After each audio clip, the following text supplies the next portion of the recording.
better leave it to the professionals.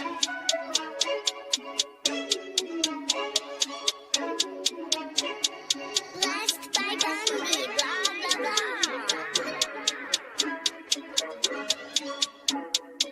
Started off with a bit, now I got coin.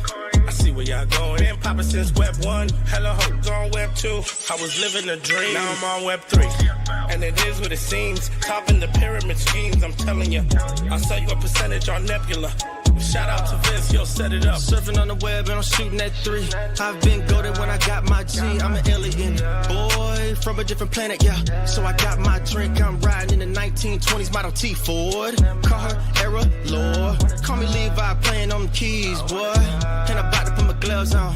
If I said it, then I meant that. Yeah, I like that one, I'm about to get that. Crash that whip for the drumsticks, whiplash. I'm about to get them all. Are you with that? In a white boat, surrounded by blue.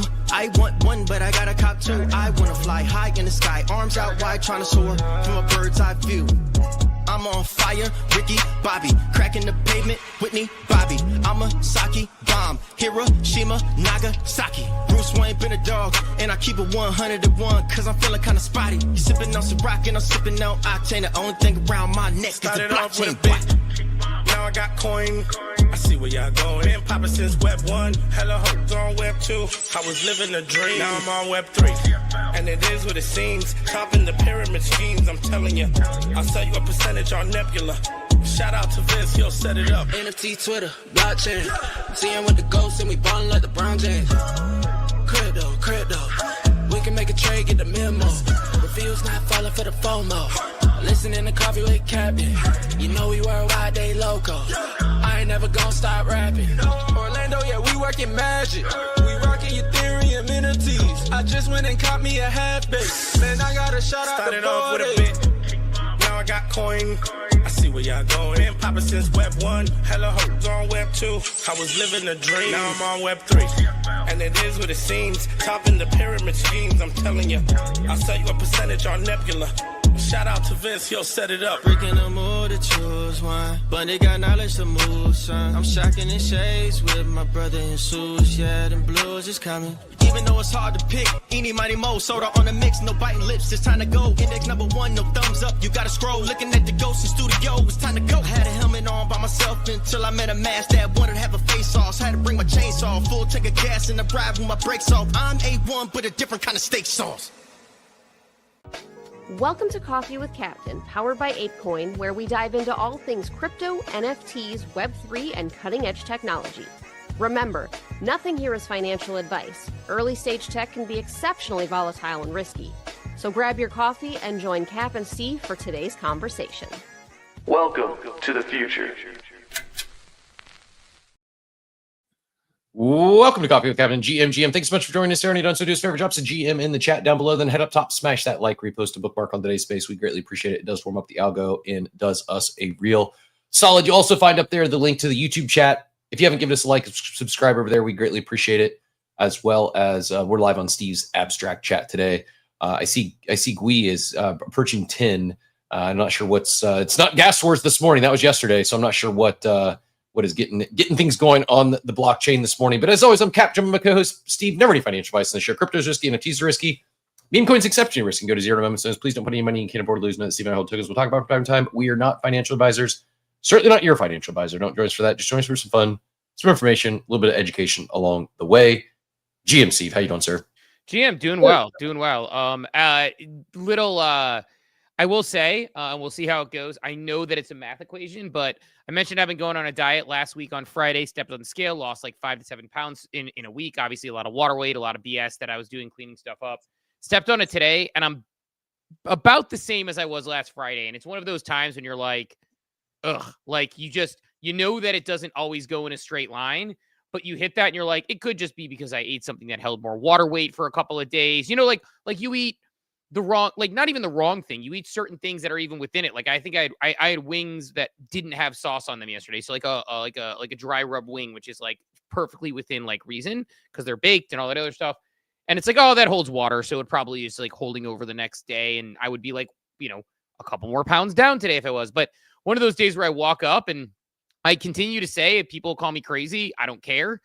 One of the nice things about LLMs and ChatGPT is I went in and I worked out how frustrated I was and other things and felt better coming out of the conversation. So it's like it's your diet consultant. It tells you what you can and can't eat, but it also will talk you off a ledge a little bit. So getting a little AI assistance this morning, and I don't care what anybody says. It was I feel good about it. Yeah, you should. Scales are like fake. Like they don't matter. Well, they don't matter when you're in shape. They don't matter when you're in shape. Yeah, I'd say when getting in shape too. They can be disruptive in the sense that, you know, you also, you could have ate something with more water. You also could have added some muscle as if you're, you know, getting active and working out. And I just don't get hung up on the number would be my only advice. Just keep doing you, keep feeling good, and eventually the weight will correct itself. But I was going to go somewhere with that, but my brain is not fully functioning yet. Shout out Green Edge with the tip, by the way. I haven't seen Green Edge for a minute. Go ahead. No, you remember you were talking ChatGPT. It reminded me, I set up just automated report. It's nothing major, like anyone can do it, but I've just started recently utilizing like the email notifications and like you talk about like a deal, just checking in with ChatGPT. I don't necessarily do that yet, but what I've done is there's a couple of things where I have it emailing me. One was, I'm not even going to go there. If you're in the war room, you probably saw it, personal, but got a reminder like to do something nice for someone, and completely out of the blue, it remembered whatever. Anyways, I digress. What I set up yesterday was, this will be my Cap discusses Florida real estate for 30 seconds moment. It's creating now a audit report, and it is pulling any foreclosures, sheriff sales, pre-foreclosures in a few select cities. It's got a whole spreadsheet with a bunch of details on it, and it's done all this for me. And then not only does it do that, it is going to scan daily to checking for any new listings, updating a Google spreadsheet, which then automatically emails me a notification if there's anything changed. Again, I know it's not major. I know it's nothing new and anyone could do this. For me though, actually, I knew it was possible, but actually after having done it, it gets me really excited about the thought of automating a lot of elements of life, not just like, looking for a property to buy. Like there's so many things that we do as humans that sometimes it just takes time, or B, we do as humans and we just don't do that well because we get distracted, we get busy, we haven't created a habit, we lack consistency. The great part about a robot is you tell it to do something, it's locked in. Like it's consistent day one, you tell it to do something. Like it's not going to forget. And this is ChatGPT you're using for this? Yep. I didn't know ChatGPT could like email you that way. Yep. I will use the agent feature. No, I didn't. Honestly, it's just on the default. I'll actually pull up and show like an email. I'm going to out myself here a little bit, but it was like the first time I got it, it's silly, but it was really an aha moment for me. And this is like kind of semi-embarrassing, but I'm going to show it anyways. Actually, I'll show you the email because it doesn't out anything. So I shared. I'm so curious, like what, like the thoughts going on in your head right now. I would pay to be a fly in the wall in your brain. The way you're like, this is embarrassing. Actually, this one's not embarrassing. This one's okay. Like what you're going through right now is like incredible to me. I'm not going to open up ChatGPT, but I'll show you the email. And I'm not embarrassed by the number of unread emails you'll see in my inbox here in a second. That's just me. That's my life. And while you're pulling that up, shout out to Green Edge. I was like, I haven't seen Green Edge in a while. Cause like, here's the thing. We noticed, not in a bad way. We're not telling you have to come here or whatever things. Like we love our community. I was like, I haven't seen Green Edge. Viking cruise for 2.5 weeks, Sweden, Norway, Denmark. Oh my God, Green Edge, you are living my fucking dream. I know, Cap, you went on something like that with your daughter last year, a couple of years ago. I don't even remember. Time's a flat. Never done the Viking cruise though. That sounds amazing. I want to experience that. I'm curious if you had a chance to see any Northern Lights up there. I definitely, that sounds. I want to do that. I want to do the Alaskan cruise, and I think like I think cruising is my way into the cold parts of the world like that. Yeah, Alaska. I said it before. I'll say it again when we put up, just because I know we're cold opening still, and you're pulling up the email, and we're talking LLMs. We're getting into it. I'm telling you, like the cruise is something that I would never do. I think I told the story before. I would never do it. My mom, after my dad passed away, didn't want to be around during his birthday at home a couple years ago. She booked a Disney cruise for me and my family specifically. She loves doing stuff with us and my kids. They're a great age, you know. They're a little older than her other grandkids. Booked a Disney cruise, didn't tell us. My son, petrified. Me, never wanted to do it. Been afraid of cruising since the Titanic. Never saw the appeal. Didn't want to be on a big floating thing with a bunch of people or whatever. You know, in an enclosed area. And we loved it. And then we went on another one on the Alaskan cruise. And now we have another one booked. And it's like, the Alaskan cruise, I cannot recommend enough. If someone can swing it, you can see a bunch of different places in, you know, just wilderness you've never seen before. So I agree with that. And I one day want to do a Viking cruise just to hit up a bunch of places in Europe, because I've only been to Europe now because of Web3, Paris and Lisbon. That's it. And I'm pretty sure Green Edge confirmed it in the chat, but those Viking cruises are elite from what my understanding is. Like it's like top shelf, and you're a bougie traveler, so you'd probably enjoy it. I am such a bougie. That guilty as charged. My friend is very bougie, so I'm now having to not just spring for the $300-400 dinners, but like she travels like you, so it's But she probably stays in nice hotels. I stay in the shittiest hotels because I don't care about the hotel because I'm never there. So that's always my travel hack, is like, for people who don't know, there's a concept. This guy Ramit said, he wrote this book, I Will Teach You to Be Rich, which is actually a salacious title for really smart stuff like IRAs and credit cards and things. And one of the things he says is everyone's got their money levers. My money lever happens to be, since I started traveling a bunch for work, I will fly first class because it's a difference. I want to have the lounges, and I will have clear and TSA pre-check international global entry. Those things are important to me to make that the best experience possible. That is the one thing. I don't wear fancy clothes. I don't stay at fancy hotels. In her defense, she also travels for work, and she's has a travel agency. So she's got, like I too would, if I had the points racked up, I too would upgrade all the time.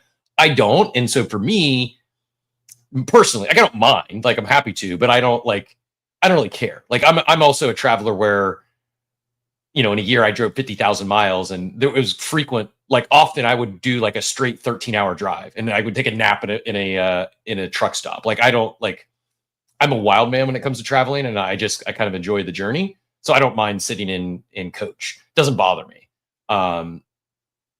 This coming weekend, we're going to St. Croix, and we got first class on the first connecting flight to Miami, and then there was no upgrades available. So I'm like basically prepping myself to apologize for sitting with the plebes in coach on the way to St. Croix. But anyways, I digress. I shared I went to this Leon Bridges concert on Monday, right? Yep. Monday morning, this is the email I get. I'm not gonna show you what it all reminded me to do, but I don't think I told it to remind me specifically on the day of this concert, but I did talk about this concert with ChatGPT, and it reminded me of some nice things to do prior to the concert, like helping me be a better life person. Weird for me. Sorry for being awkward. I just don't know what to call my friend. Anyways, so after getting this, what it did is open my mind to it's going to do this kind of like almost just by having natural human conversations, and it thought this was a good thing to do. And so this led to yesterday creating this actual report, and yeah, just a little bit of back and forth. And it's pretty incredible. It truly is like having a personal assistant that's on 24/7 and never forgets anything you ask it to do. Yeah, I wasn't using this feature. I was not familiar with this game. I will be probably, by the way, give us a like, a retweet, a comment in the room. GM to all the friends. I know we showed the GMs on the chat, GM Thomas, Machiavelli, and all the friends out there. I know we hit the GMs in the regular chat. But no, give us a like, retweet, comment on the room, particularly on the space. We love that. We still have 100. We have 100 ape to give away today, and tomorrow are our last days. I also realized yesterday we were so deep in the conversation that we forgot to give away the code early on. So code for yesterday's badge, if you go to op.xyz, by the way, you guys are legends. The fact that we gave it out barely and there's our 150 claimants, op.xyz /claim. It's CW.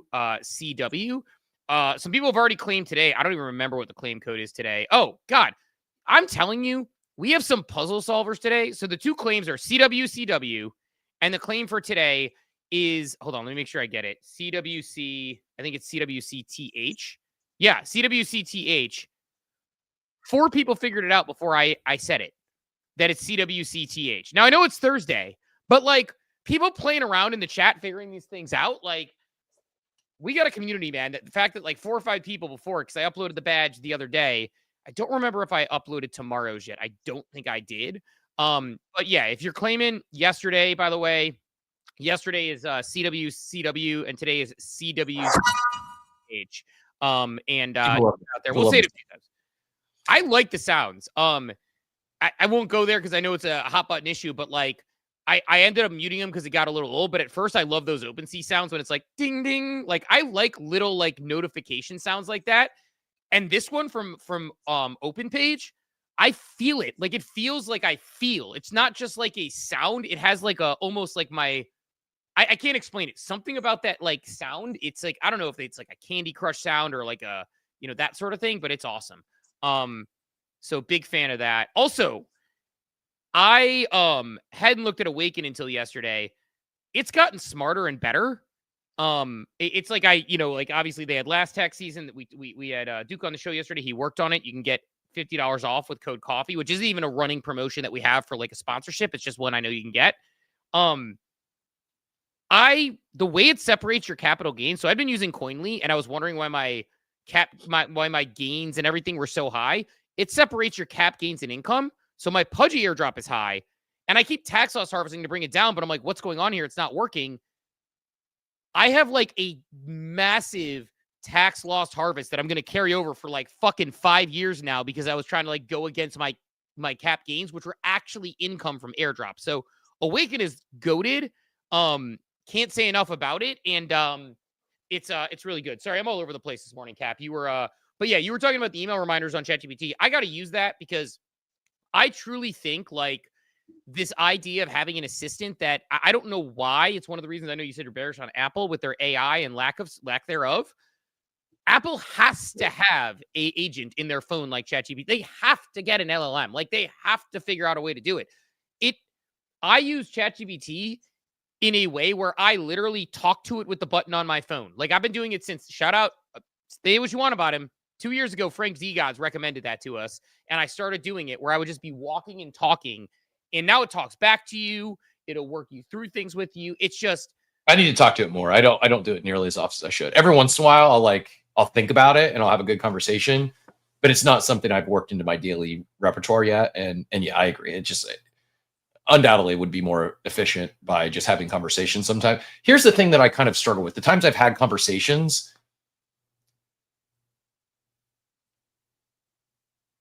like, I don't know, I kind of almost get hung up to where I like the text conversation. And I know it can summarize or actually give the transcript of our conversation. I don't know. Like there's something that hasn't clicked in me yet when I've, like, let's say I'm having a conversation, we're talking about something, and then I want it to see the actual thing. There's just been something in transition from going from conversation to actually putting it in text that hasn't fully clicked for me yet. what do you mean? Like I don't even know how to explain what I'm trying to explain. Like I know a couple times I've had a conversation with it and it's like, okay, yes, perfect. Let's I want to edit that draft. And it's just like not quite there. It probably not making any sense. I don't know. I just need to use it more, basically. Well, yeah. I mean, I think like there's sort of like 3 ways I use ChatGPT. For example, we have a potential sponsor we're potentially working with, one that we need to like talk to. And I talk to it about like, hey, here are all the facts that I have. Help me sort of get my thoughts in one place in an organized fashion. I'm going to end up editing it, but it's going to give me that in organized fashion. That's one way. And I will talk to it not as a talk back and forth, but I use talk to text on that one. Then there's things where I copy and paste or talk over to it and type about things I'm wanting.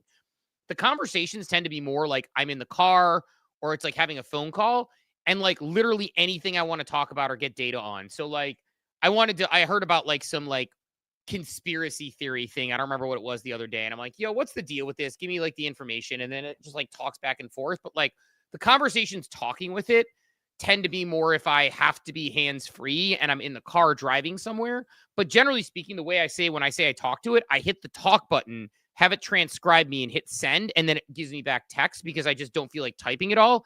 And Okay. Again, you hit talk and you say transcribe what I'm about to say and send it back to me. So there's two talks on the bottom. There's a microphone and then there's a little squiggly line. The squiggly line is when it talks back to you. The microphone, it transcribes you. So the transcribe on the microphone is major alpha. And I use that probably. So this is like, here's the unlock. I'll make a comparison. Last year, you mentioned to me that you do like 90% of your texting on desktop. And it was an unlock for me because I did like 5% of my texting. I wasn't paying attention. Now I do most of my texting on desktop because I'm always on my computer and it works really well. I now do probably 75, 80% of my ChatGPT conversations are I hit that microphone button and I just talk because, and Scott Commoner's turned me onto this, my co-author, where he would always be talk to texting. And I'm like, why? And he's like, it's so much faster. It's so much better. You can do so much better with it. And like, he uses talk to text for everything, saves himself the writing, doesn't have to worry about it, doesn't have to type as much. He saves himself so much time and energy. To talk to text, it's like literally like there's the use voice mode is the lines, and then the dictate is the microphone. Hit that microphone dictate. I use it on my computer. I use it on my phone. And like, I would say like 75, 80, maybe more, maybe even 90% of the time when I'm using ChatGPT, I'm pressing that microphone button like Frank D. Gods had talked about years ago. And I talk to it and it transcribes and just let her rip. And I've gotten Dawn doing it too now, where Dawn at first would be awkward. She'd talk to it like she was almost talking to like in a weird way. And I'm like, talk to it normal. And you just talk to it. It picks up what you're saying most of the time. And you can just talk back and forth. So I, again, highly recommend it. It is a really good way to use to save yourself time, because if you want to say something like this morning when I talked to it, I'll give you an example. I probably talked, I don't know. It takes a while to load in the weird ones. I probably talked out a paragraph that's, 12, 15 sentences long. I just gave stream of consciousness and it talked back to me. Or like I will, I want to say something. Think about how much quicker I'm like, hey, is there a way to swap out and sub all my guys in NCAA football, 2025? If I'm typing that one thing at a time, the time it takes for saying like, hey, I want to swap out all my guys in NCAA 2025. How do I do it? Send. Boom.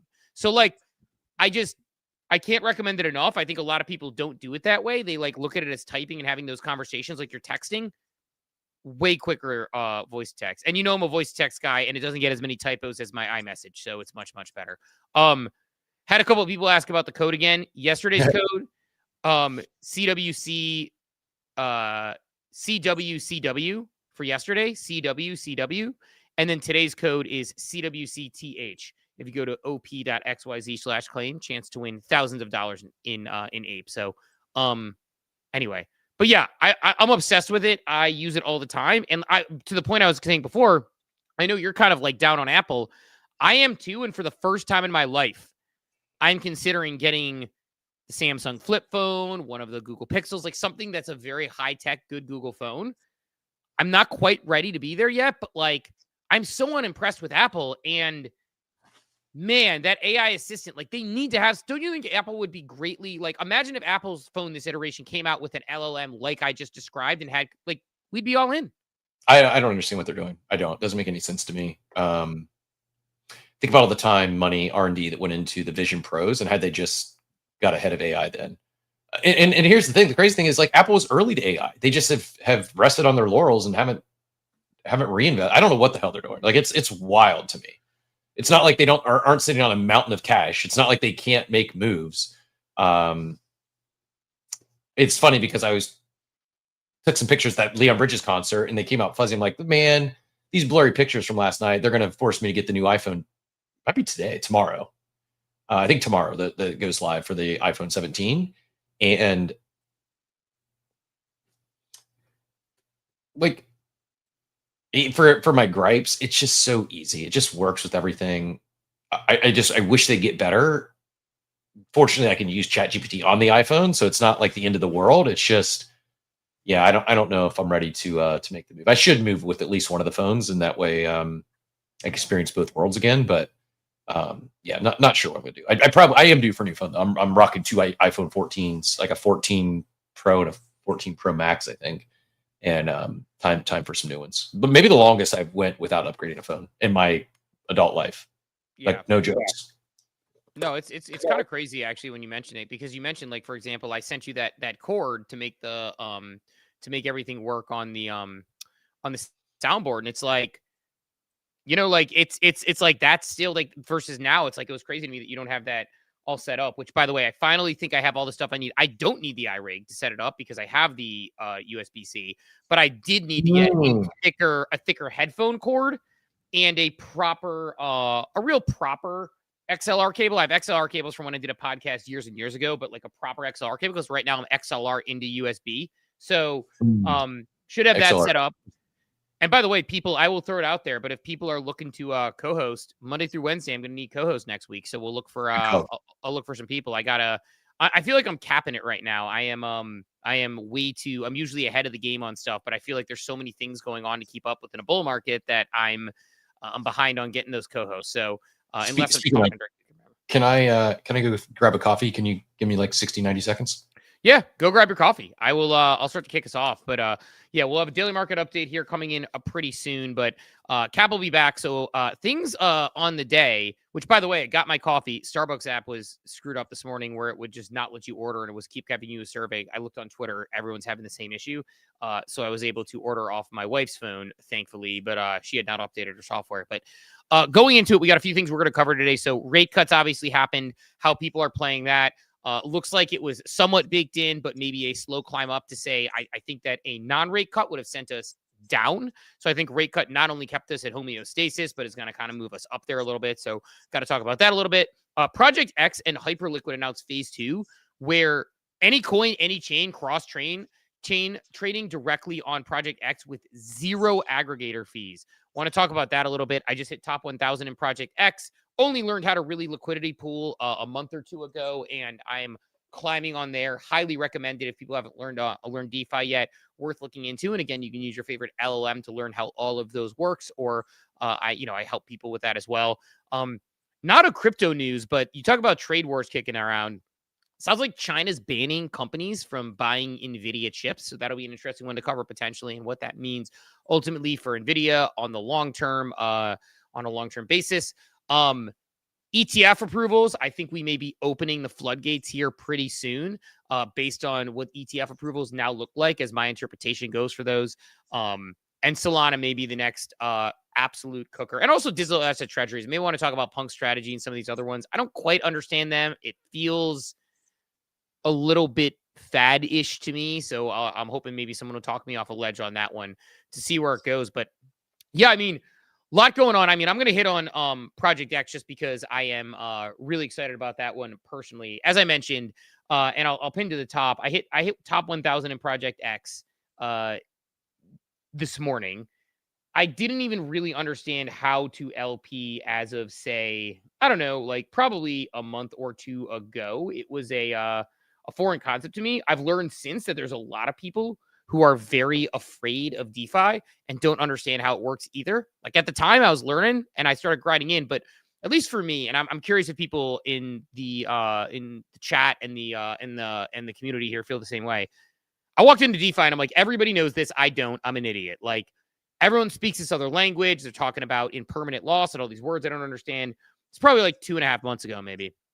And I spent hours. I just decided I was going to learn. I consulted experts, Phonics helped me, Mayhem helped me, a bunch of people helped me. And I started digging into Project X. I'm printing more fees than anything else I do in this space on a regular basis. My money is working for more money. And there's going to be a TGE that, again, ICO Beast, obviously joking hyperbole, said the Project X airdrop will retire Bloodline. So continuing to climb up that. I saw B-Check in like the top 150, so he's probably going to eat on that one. But so much there going on. But Cap, I know we initially were going into rate cuts, talked about how you're playing them. Why don't we do this? I would say daily market update into rate cuts would probably be a good stack. You want to do that? The daily market Let's do it. update straight to your brain. Powered by ApeCoin, no hype, just gains. Moving on 8chain, we bringing the heat. NFTs, fence alpha, never miss a beat.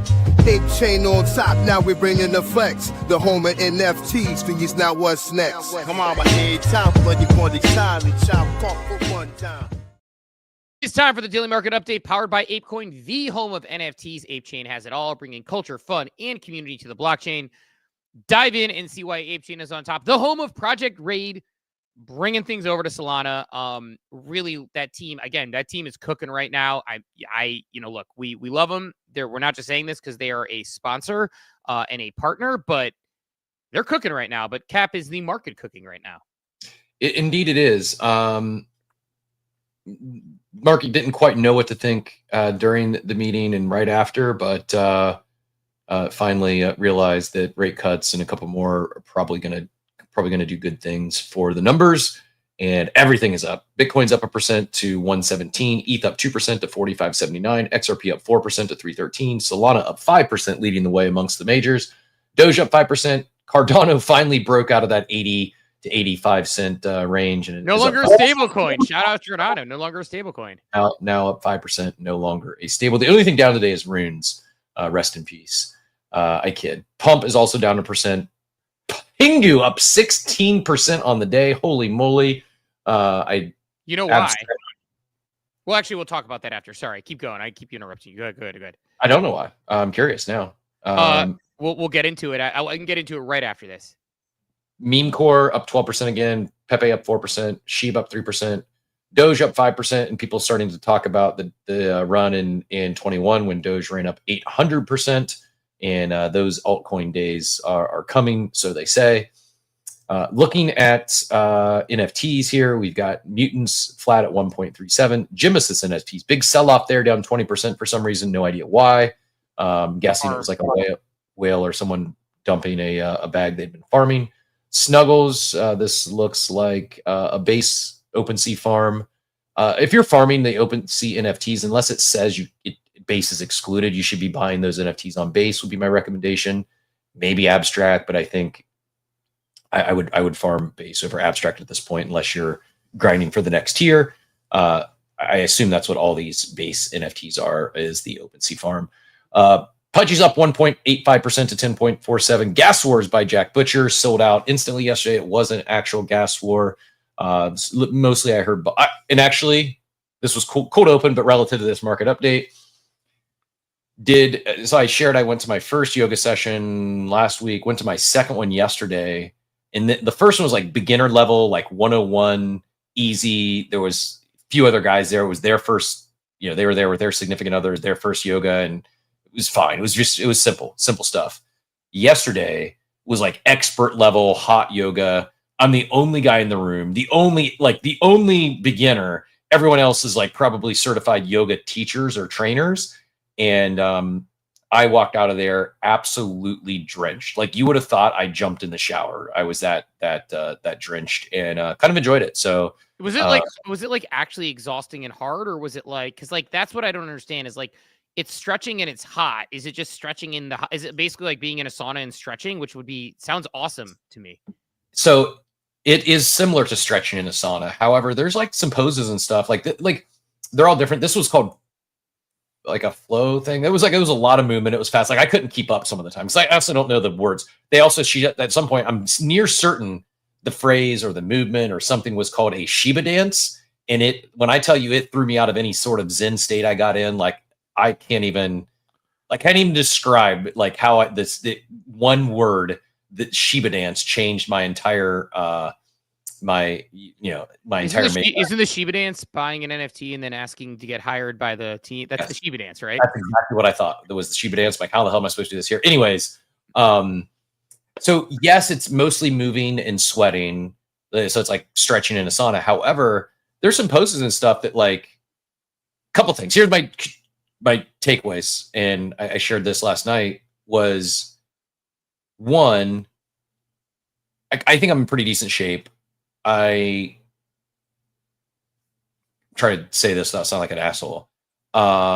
Dude, you're fucking ripped right now. You're Well- crushing the game. You don't have to. Pretty decent shape is like the sky's pretty blue. You're doing all right for yourself. Well, and part of like my silly vain goal, one of my vainest goal was I want 6-pack abs because I just never done it, and very few people ever accomplish that. It's just something I want to check the box. Stupid.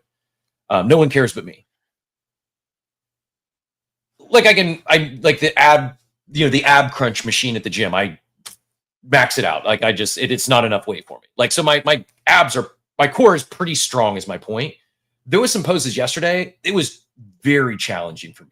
So my takeaway was like, even though my core is strong, like I worked muscles in my core yesterday that I don't normally work. And never did I think like, oh, yoga is going to get me stronger. The other thing that was a big takeaway for me is like, I'm someone who I want to live into my hundreds, not just live into my hundreds and be some decrepit old man. I want to be like live. I want to be able to stay active. And as you age, one of the big like grip strength's important, right? Like I'm aware of that. Balance is very important. Like what does a lot of people in as they age is they have a fall, they break a hip. And then a lot of people, their average lifespan, elderly, once they break a hip, they usually don't live another 3 years. It's like 1 to 3 years if they're lucky after they break a hip, because it just, most people don't recover. Most people who aren't physically fit don't recover from it. My balance, which I thought was decent until I'm in the room with a dozen of highly trained yoga-ers. I don't know people that enjoy yoga. Yogis, yes. And so it was like, that was like, okay, I don't enjoy meditation. I'm not a stretcher. I've known for the longest time I could be more, flexible. Great but the thing that was that my eye openers were like how like there's new muscles that I was working in yoga I wasn't expecting, and that my balance is certainly a lot of opportunity for improvement in terms of balance. Like some of the shit they were doing, man, like pose, stand on one leg, hold your toe out. Like I can't even do it. I can't even get in the form. Like I can't straighten out my leg and touch my toe without looking super awkward. They're doing that on one leg. And I'm like, like most of the stuff I did and did okay. But some of the things I couldn't even attempt that one. Anyways, long story short, I'm trying to tie it back together how I got on yoga while going through this daily market update. I can't remember, but I will say like, I got it. It was because I did that at noon. So instead of mini gas wars, like I was planning to do, because I love a good gas war, I prioritized my health and wellness and spending time with someone I enjoy. That's a fantastic, by the way, how that trip that we took, that is Coffee with Captain in a nutshell, and why I love showing up here every day and feel better about myself. It's like, we don't, what's interesting is our guy Jonah had mentioned that like the parasocial relationships that don't exist in crypto Twitter. I think one of the reasons why we have a really good community is that inadvertently, we just sometimes talk about random shit and people get to know us. Like people like will talk about, Dawn, my wife, me buying a couch, the trips we go on. Like people know our stuff because we're kind of like open books on that stuff. And we know like, it's like, I literally was like, I haven't seen Green Edge in a while and I'm pumped. And I remember Green Edge went on a Viking cruise. And if Green Edge and I ever meet in real life, I'm going to ask about details and the costs and what it does. And like, it's just that relationship actually exists, which I think a lot of people don't have with their community. I will, yeah, find yourself another show that can go from gas wars to yoga and back.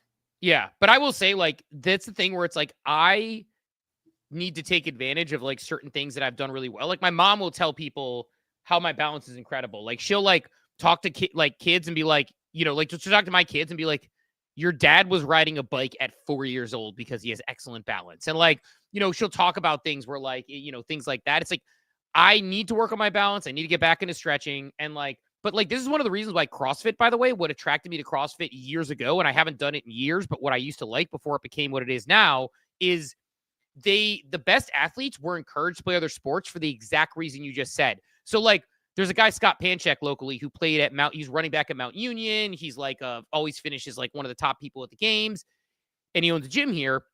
And Scott Panchek played college football, but he would be doing yoga and mountain climbing and basketball. And like, people are like, what are you doing? It's like, you're supposed to play other sports. It's one of the reasons why I think athletes are generally less well-rounded, because parents specialize their kids trying to get them to go pro and whatever it is at like a 5-year-old age. Sometimes that works, but like I miss the days of like you'd watch like the football player who dunked a basketball, who did, like those things mattered. And I think what you're describing and why like CrossFit is like why they were such good athletes is like you talk about your core strength being good and then you're like, I go to yoga. Well, Scott Panchek's doing hot yoga on the weekends, then riding mountain bikes, then going for a hike, then doing, like all these different things which work these different muscles. It's like when you go to a track and sprint, like my brother ran the Boston Marathon, right? He ran the Boston Marathon. And did it in a good time and did it like on a sub 9-minute mile pace or maybe sub 10-minute mile pace while stopping to take pictures with people because he ran it for Team Beans, his charity, and still ran it and stopped to go to the bathroom a couple times, still ran it in that really low pace, right? He's incredibly shaped. He goes to a track and sprints. He's like, my legs are sore because you go and you sprint on a track, it's different muscles. You go and you do yoga, they're different muscles. So like doing varied activities is like the best thing you can do for your, I'm trying to remember what we did recently with our friends and family where it's like you did something differently and you're like, wow, like I'm sore in places I wasn't sore before. So, anyway, always recommend doing different activities with that like you did. So, long story short, we can get back to the market update, but good for you, Cap, and the constantly varied stuff. Like you're going to get your six pack just by doing different stuff and actually working those muscles. Yeah, I enjoyed it. Didn't think I would enjoy it, but I will definitely be back. And if you like me and you've been fading it for a long time, go do it with someone you enjoy. And the other thing too is because I'm also a competitive person, and I know they say it's your personal practice, it's not a competition. Fuck that. I'm a competitor. I struggle mentally if, especially someone that I look like I should be as, if not more physically fit than, if they can do something that I can't, that's a challenge to me. And that's okay. I know that that's not the whole yoga mantra and you're not supposed to think like that. That's how I think. And it's what prevented me from doing yoga forever. I didn't want to go and suck at something. I hate sucking at something. And it's not really like that. So anyways, Gas Wars by Jack Butcher. It's 0.3471. It actually is up from mint price. Even though it shows down 36%. I think it ran up to like 0.8, I believe, after some bots and stuff got the mint. And then Jack did come out and say if you attempted to mint, you lost money in the Gas Wars. Like he's going to do something for anyone that attempted to participate. So another experiment by Jack Butcher on chain. I'm not the biggest Jack fan, but nothing personally, just like how like the supply. I hold like some open editions, nothing, not deep in that ecosystem, but I do enjoy the, he won me over with a Gas War. So congratulations on the mint out.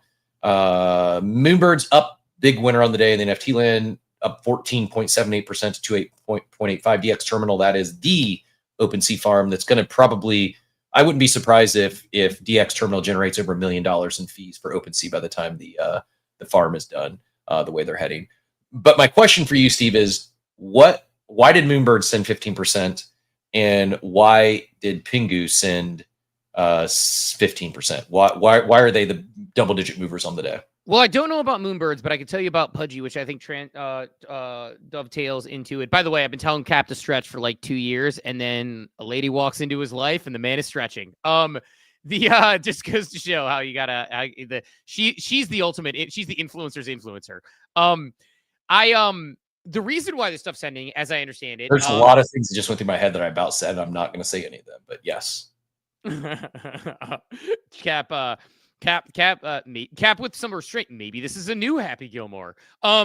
The SEC listings, they have standard ETF listings like now. So like basically to apply for ETFs previously, as I understand it, I'm not a financial advisor. I don't know my shit this tight. As I understand it, and I'll tell you what I did as a result of it, by the way. As I understand it, to apply for an ETF in a crypto world, you needed to apply. It went through this approval. They had to look through the process. The ETFs are now standardized in a way that you can apply for ETFs to get them through approval quicker. So as I understand it, if you meet these standardized listings, instead of having to like say, hey, we want to do a Bitcoin eSpot ETF. Here's all the facts. Here's what we're going to do. Here's our strategy, yada, yada, yada, yada. And then the SEC looks through it, and then they have a discussion, and you go back and forth. As I understand it now, what these standards are clearing the path for, and somebody can correct me if I'm wrong on this. This is as I understand it. Basically, you can now just meet certain criteria. And if you meet those criteria, your ETF's going to just be stamped and go through, meaning it has to meet certain sort of financial fitness criteria. So what that means, I think, if I'm understanding it, is we know Van Eck and others are looking at a PENGU ETF. People are thinking maybe this PENGU ETF comes through and becomes the way to approach more financial sort of, financial vehicle that can approach more people.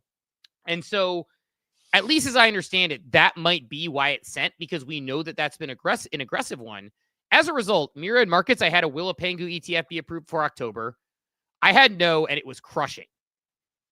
I saw it go down to about even money when this came out.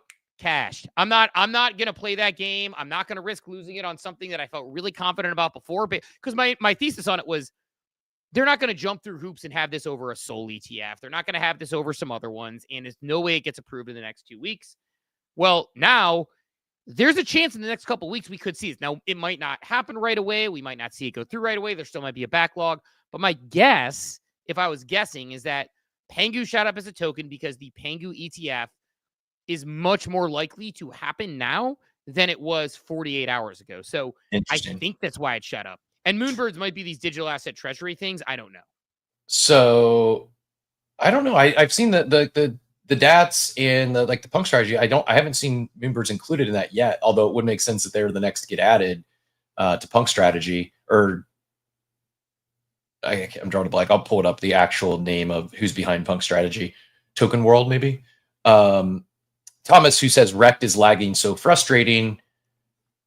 Yeah, I may buy some more Rect today. It's actually down on the day when PENGU is ripping. This is pure speculation. But if meme ETFs actually become a thing, and even if they become a thing, it doesn't guarantee people are going to buy them, or it's actually going to lead to positive price action. But if it does, big if it does, I could absolutely see Rec follow the path of PENGU due to Ovi's connections in the TradFi world and how he moves. Like, I don't like, not everyone is going to be, not every meme or brand coin is going to have the ability to make those connections, at least in short order, and get stuff like that done. I could see OSF being absolutely someone that follows that playbook if it does prove to be successful. Yeah. Interesting. No, I think so. I think for sure we could see that happening. And honestly, like, I think I don't know. Like, I do think that there is go ahead. Sorry. TokenWorks does the strategy tokens, and yeah, Moonbirds are one of the official 5 forks from them. So yes, looks like it's punks, apes, penguins, Moonbirds. What's the 5th one, Dort? Anyways, we'll get that information. Rye Nautic is heading this up. Good follow. Recommending putting notifications on. Yeah, it'll be interesting to see. But I think like that probably is why Moonbirds is cooking right now, if I had to guess. But wild that they would pump more than the others, though. Yeah, I mean, honestly, but they also have, like, it's sort of the thing where it's like I talk about like double farms, like I talk about like, again, I talk about like when I've done like, Turtle and I've done like Crypto Dick Butts. Oh, obviously. Oh, is Crypto Dick Butts really the 3rd one? That's amazing. But I don't know, like I've talked about like I do like the double farm with like Turtle and Katana, where I deposit in through Turtle. Through Turtle, it's giving me points towards airdrop. I think the people buying the Moonbirds is probably just the double farm. Okay, digital asset treasury, cool. Plus airdrop coming. Plus, Kaido leaderboard. Plus, like, so people I think see it as like a good option for sort of the double farm, so to speak. And I think that probably makes the most sense. So I get why people are doing that as well. So I think it makes sense why people are approaching it that way. I got to pull it up here and just pinned it up top.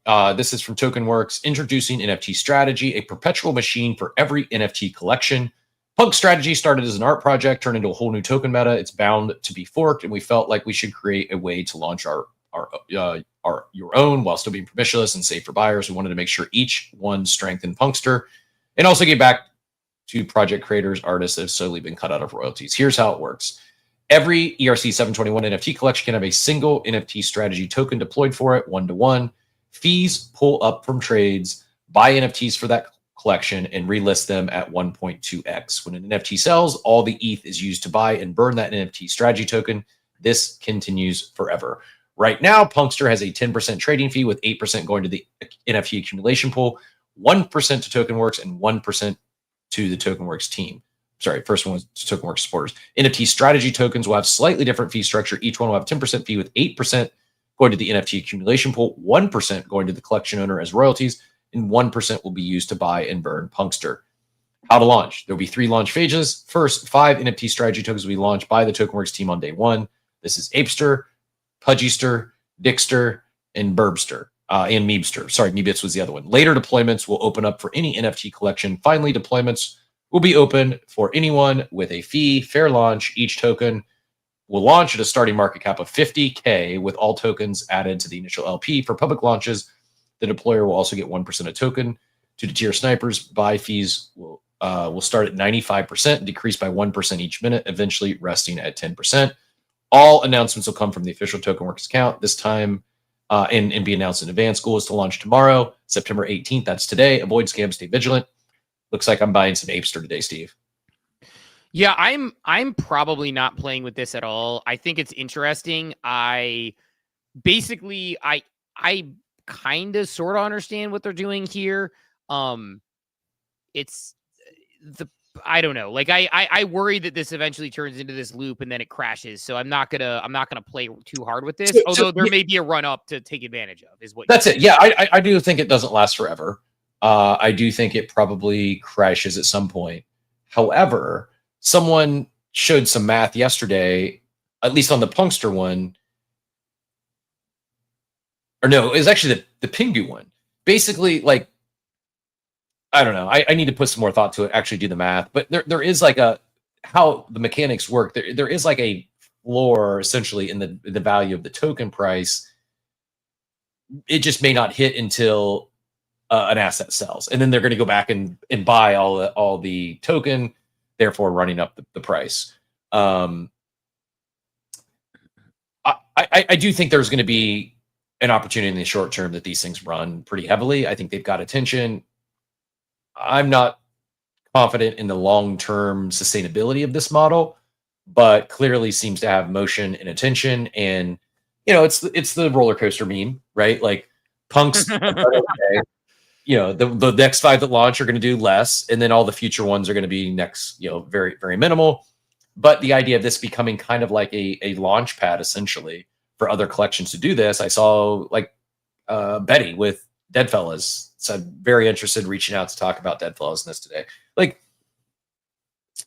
we've talked for a long time about the idea of not even necessarily institutions, but DAOs doing sweeps of NFT collections and these digital asset treasuries. Like just another way to do it, and a way for more, I think, to participate. And I'm all for, like, it's somewhat controversial. Some punk holders I've seen are bullish punks. They're begrudgingly holding this token. I just, you know, I enjoy new stuff. This is something new, not saying it's a meta that's going to take over and be the thing this cycle. I think it's going to probably last for a little while, and I think we'll see at least a few more of those roller coaster spins. Yeah, it's fun. The roller coaster meme was perfect. That's a great way to describe my perspective on what I'm looking at when it comes to this, where it's like, and not even just the roller coaster meme, but also like man, it's just, there's so much like potential, like different risk factors that go into something like this, that it's like probably beyond, because like, I feel like this is one where it's like, if you time the way up to the point you're making, I think there's probably an opportunity, but it's also kind of it's an interesting mechanic. So I'll be interested to follow, and like maybe this is one I fade that's a mistake, but I probably won't get involved just because I feel like we're not like topping now, but I feel like there is some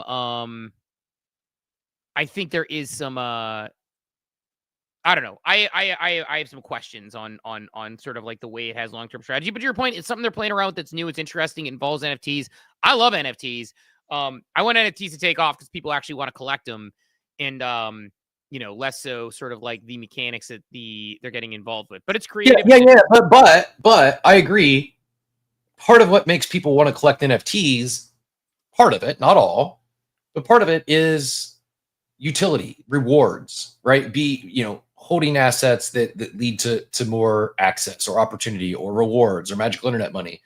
That happens when people experiment with these things. Like, it is programmable tech. Like, and so that's I think probably what excites me the most is it's a new. I probably shouldn't go as far as call it novel, semi-novel mechanic, and NFTs are at the heart of that, right? So it's like, imagine if this PENGU ETF does go live. Part of it, also included in that, is Pudgy NFTs, right? Like, there's so much money in this world. It's like, it's another way to get people interested in these digital assets and get exposure to these digital assets. And because the supply for most of these collections is so small, like in the big scheme of things, 10,000, 20,000 is nothing relative when we're talking like a billion tokens for most of these coins. It really doesn't take much for there to be real supply squeezes. Like, and that's what I'm not saying it's NFT season. I'm not saying go sell your coins and go buy a bunch of NFTs. I'm just saying, if we get another silly season, it's easy for me. It's easy to connect the dots on how NFTs could melt faces again. And I don't necessarily think today that it's a bunch of normies coming in and, oh my gosh, I have to have this JPEG. But if these become, an attractive ETF, and then all of a sudden, every day there's a half dozen Pudgy Penguins that are taken out of supply because they have to, the formula for this fund requires they go buy it.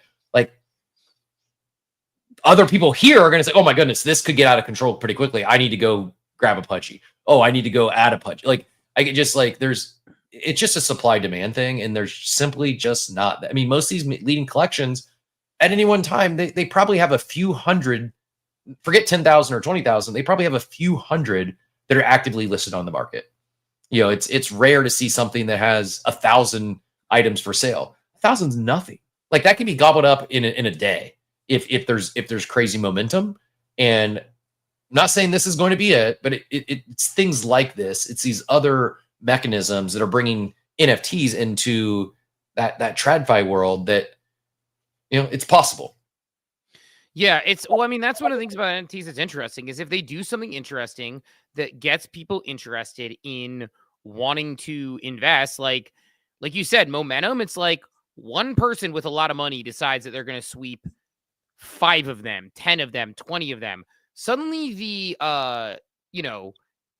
amount of the amount of supply and the actual cost on the market is very different. So yeah, I agree with you, man. I think like there is like, it's like, do I think that silly season is like a given in NFTs? No, they may never come back. They may not be a thing. Like, I get it, but like, is it possible? Certainly. It's not like out of the question to think that silly season could happen again in that way. So yeah, generally agree with you on that as well. And this is one of those catalysts that, like you said, if a Pudgy ETF gets approved, and here's the thing though, I will say a Pudgy ETF, I'm guessing the standardized listings for ETFs do not include NFTs, right? Like, it probably includes token related. So they would probably have to still get special approval to have the Pudgy Penguin in there. Like, I'm guessing you can't, like, with the SEC giving standardized guidelines, my guess is that's probably tokens, right? Like, I don't think the standardized. Okay. I mean, possibly, yes. The one at least I believe the first one that was proposed for an ETF, it's a formulaic where the fund has to have X percentage of big Pudgies and little Pudgies at all, based on, I guess, the value of the fund. I'm not exactly sure what the formula is, but there was mechanisms in the first one that they absolutely would be buying big and little Pudgies. Yeah, I remember that. Maybe not this standardized approval one. That's what I was saying. So like now I'm like wondering if I shouldn't have closed that position, because now I'm thinking like if they are gung ho on getting the Pudgies and little Pudgies into the ETF, that's probably not standardized. So like the standardized like rules are probably not that. So probably something to like think about when it comes to that ETF in particular. And who knows? Also, for anyone looking for more details on Punk strategy and TokenWorks, I Can't Trade had to put together a good thread shared with us yesterday or a couple days ago. I just pinned that up top as well. Appreciate you sharing that. And yeah, I will. It's pinned up top. I'll give you a glimpse. I'm not gonna read the whole thing here this morning, but really well thought out thread that goes into a deep dive on Punk strategy and Atom, and yeah, go check that out up top. Yeah, worth looking into. It's an interesting, like you said, new mechanic going on there. Couple of things that I had on my list today. It wasn't like a super busy day. We had the rate cuts, obviously, and saw what happened. We talked a little bit about that. Feeling good about that in certain positions. Project X on Hyperliquid. So they had said phase 2 was coming out, and I will talk about where this is interesting to me. So PJX is like it's my favorite LP to do right now. There is the pump and hype, because pump has so much motion and because hype has so much motion.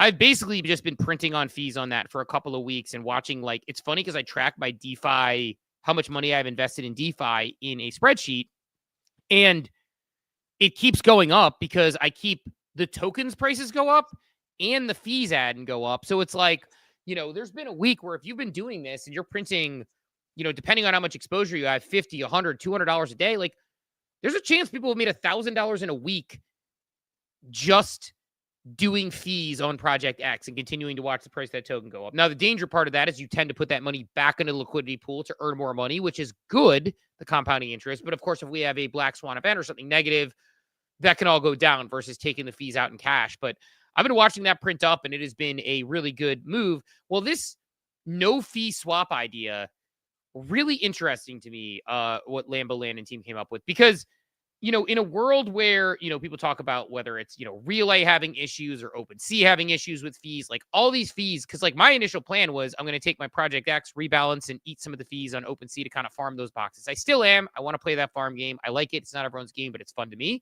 Lambo doing this, and I want to say he said somewhere like do a swap in the next 24 hours and see what happens type thing. So I did do chain. I think cross chain is the key for today. They just that's one of the things they turned on yesterday was cross chain swaps with no fees. And that was not Lambo, but Bobby, suggested everyone do at least one cross chain swap in the next 24 hours. So oh shit, I didn't do cross chain. All right, so I got to do a cross chain swap here and make it work. So that I will have to think about. Although I gotta figure out how that actually works, because I only see Hyperliquid tokens on. Oh, there's how it changes. Got it. All chains. All right. Well, I'm doing a cross chain swap beyond the shadow of a doubt in the next 24 hours and see how that goes. But or in the next probably couple hours. But it's a smart move, because where they're making money and what they want people to do is they want people to LP on their site. And they want people to use their site, and they want to have traffic on their site. So they're taking this approach. Now, do they eventually introduce fees? I think maybe. That's a very strong possibility. They eventually introduce fees. I don't know. Maybe I'm crazy on that one, but I think there is a strong possibility they introduce fees eventually. But the fact that like they're introducing this no fee swap cross chain on there is super interesting, because it gets people on there using their LPs. And it's a product I didn't expect them to offer, I guess. I didn't know what phase 2 was going to look like. They said they're excited about phase 3, so that's interesting. I don't know what I expected.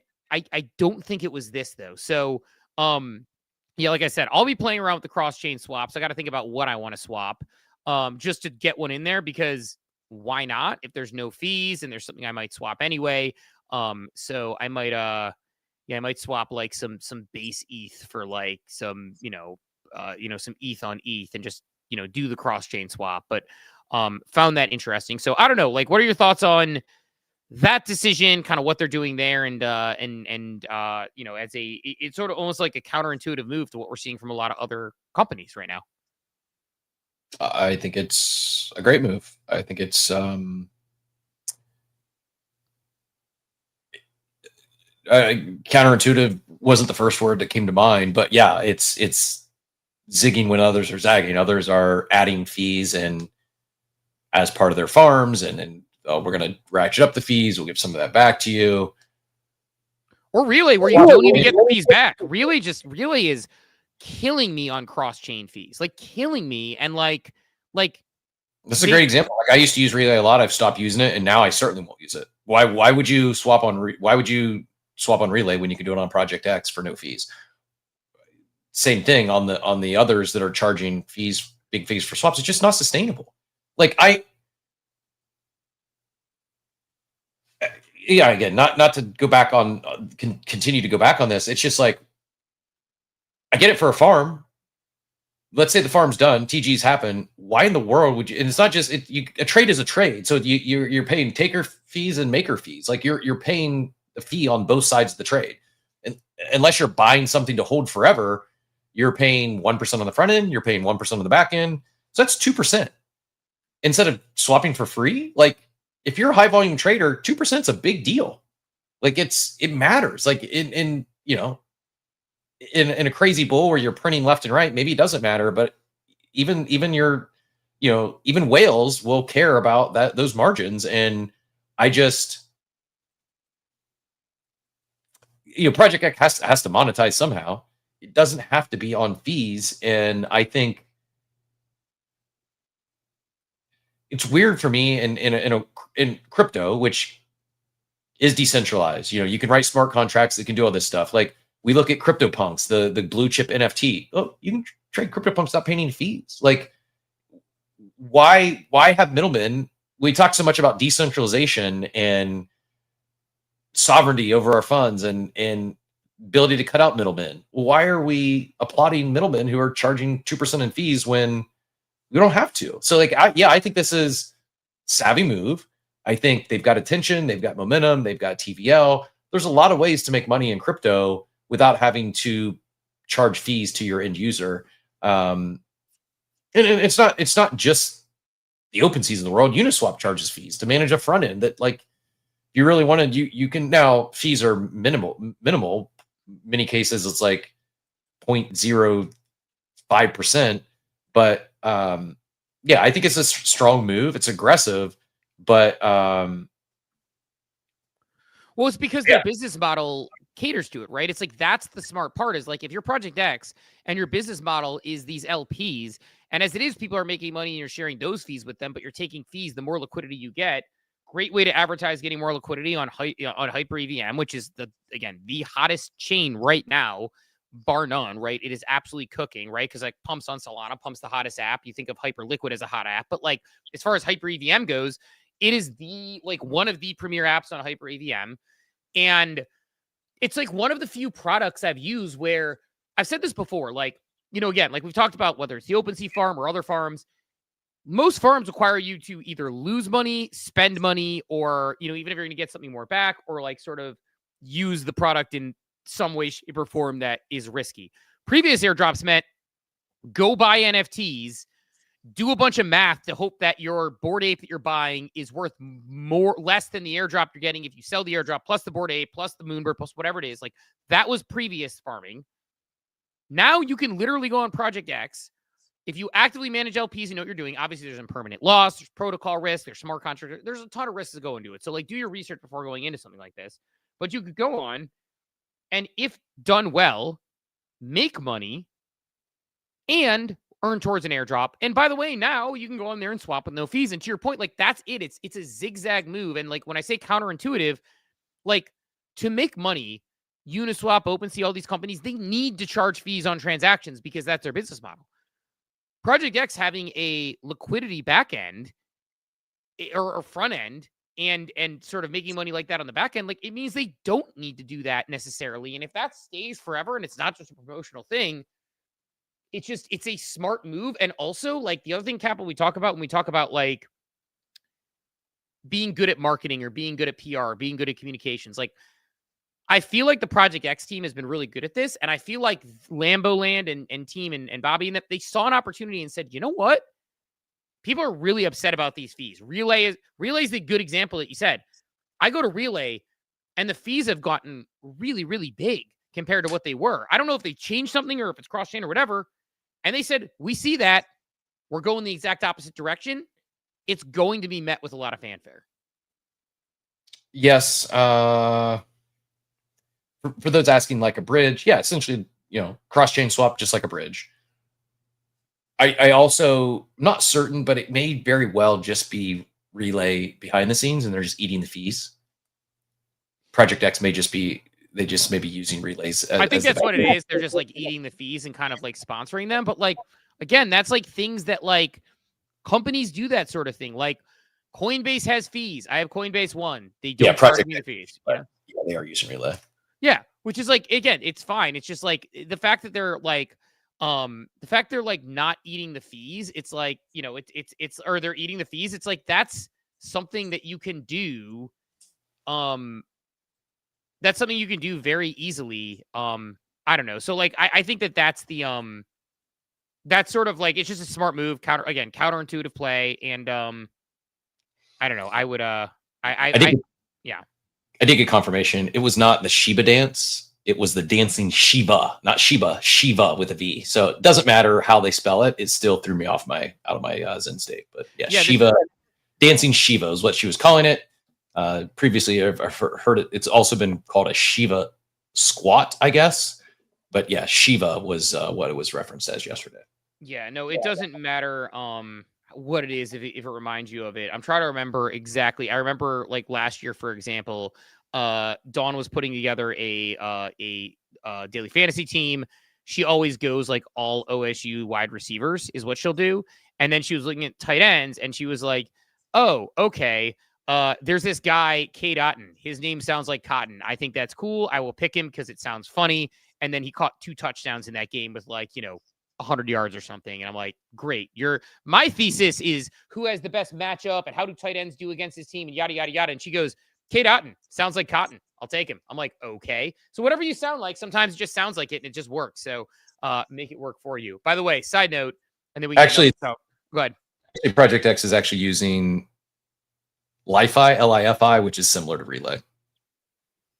Yeah, dope. Conflicting reports there. Maybe shout out to Phonics and Mayhem bringing us the conflicting but updated info. It's either Relay or Li-Fi. It's not their own tech. They're using a third party behind the scenes, and likely that yes, they're getting fees of some sort. They're just covering the cost to pass on savings to their end user.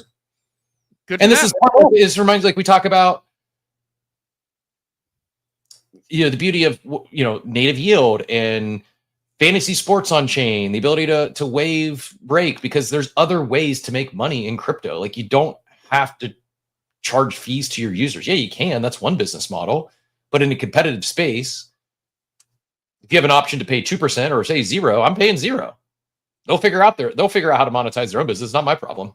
Right. And if it's not sustainable, eventually they'll introduce fees and things happen. But like this is part of the this is just part of it. So I think it's something to be hyper aware of. I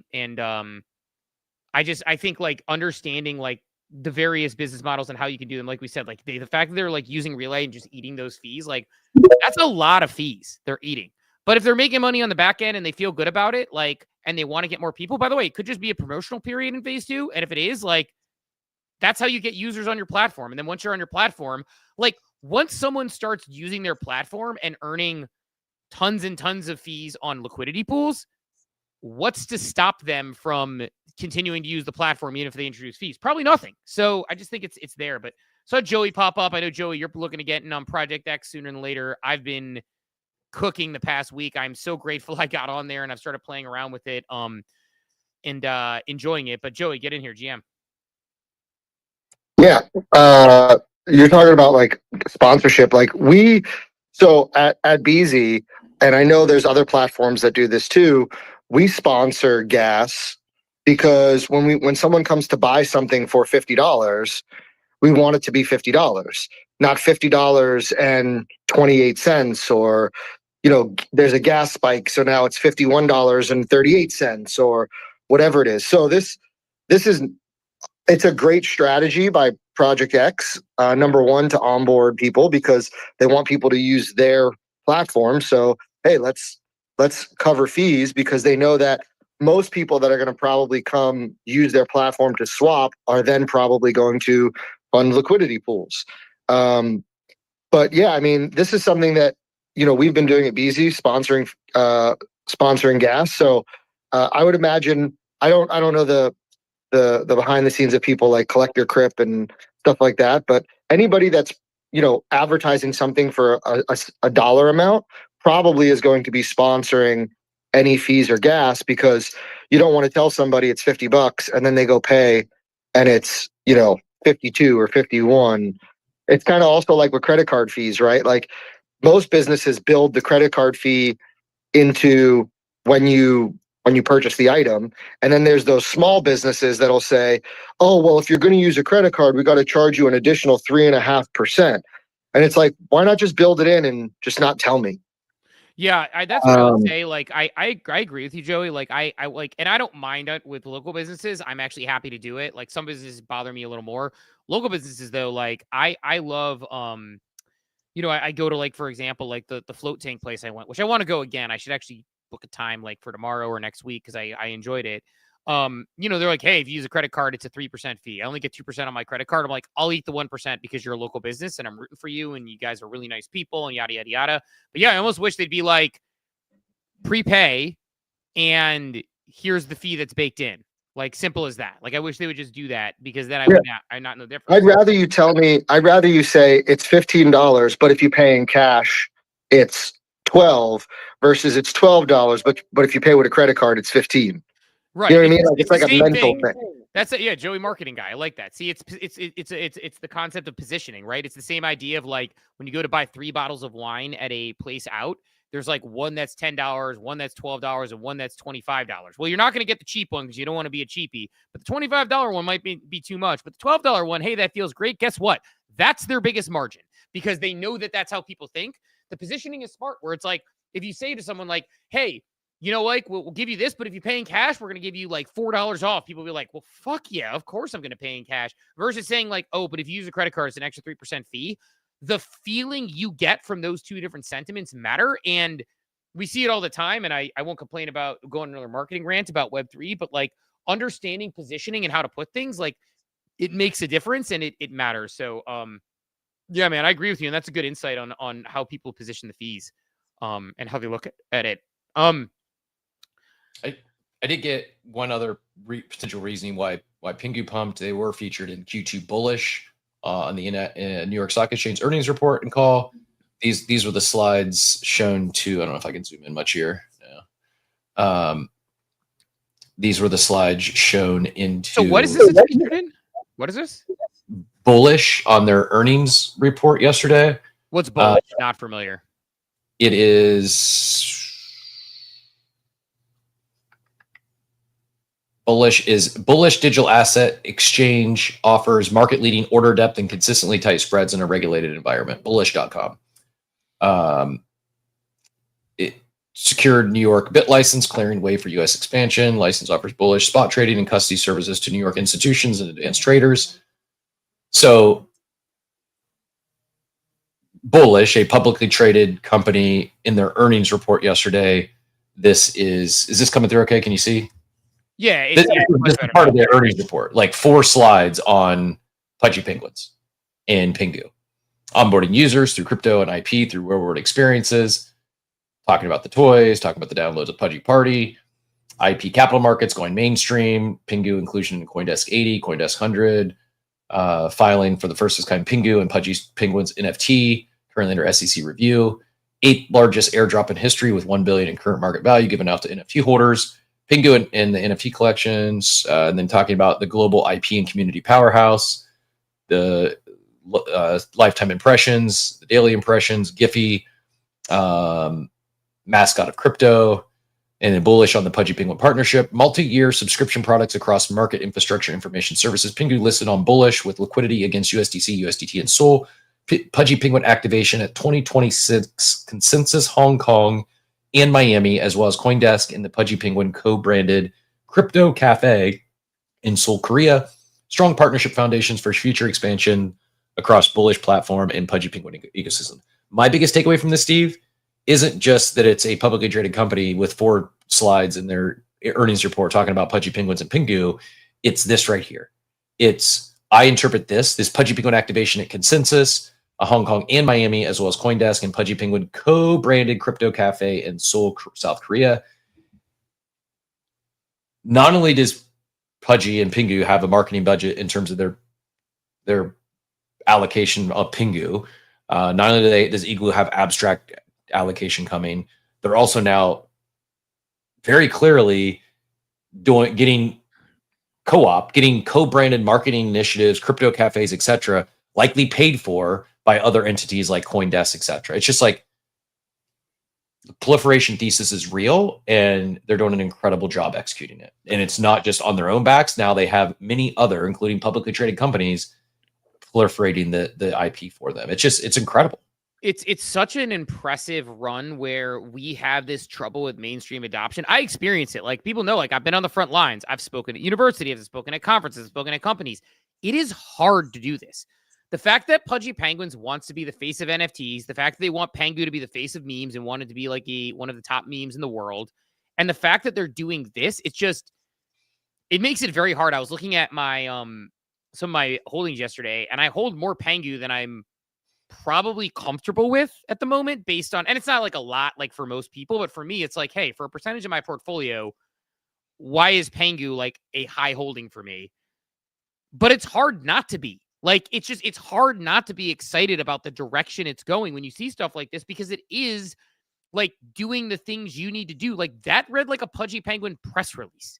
And yet here we are with a real company putting a real Pudgy Penguin with a fucking Viking helmet on a report. And it's so bullish, like, in that sense. And like, it's hard not to, pun not intended, it's just hard not to be excited about it. So I just think, like, it's, and I mean, related to that, when people are looking to buy things, Cap, I think I saw you comment on this, but I couldn't find it. So pin yours to the top if you can find it. I saw this recently. I think I saw you comment on it. Most investors have zero allocation to crypto, according to Bank of America. 67%. It's insane, man. It's insane. Dude, it said it's fireable offense. How are you a fund manager and don't have any exposure to crypto? Is mind-blowing to me. Yeah. September survey shows 67% of fund managers, as Cap said, hold no crypto. Only a small fraction allocate 2%, 3%, 4%, 3%, or 8+% is 1% of fund managers. The average allocation is 0.4%. Overall, 85% haven't started structural crypto investments, while only 8% have. Insane. It's the best performing asset class right now. Like, Bitcoin shot up from last year between June and December. It shot up from like 60,000 to between June and, let's call it, like, where we are now. So in, like, let's call it June to June. Let's call it like a year. It 2x'd basically. A 2x investment in a year. That's bananas. That is a unicorn.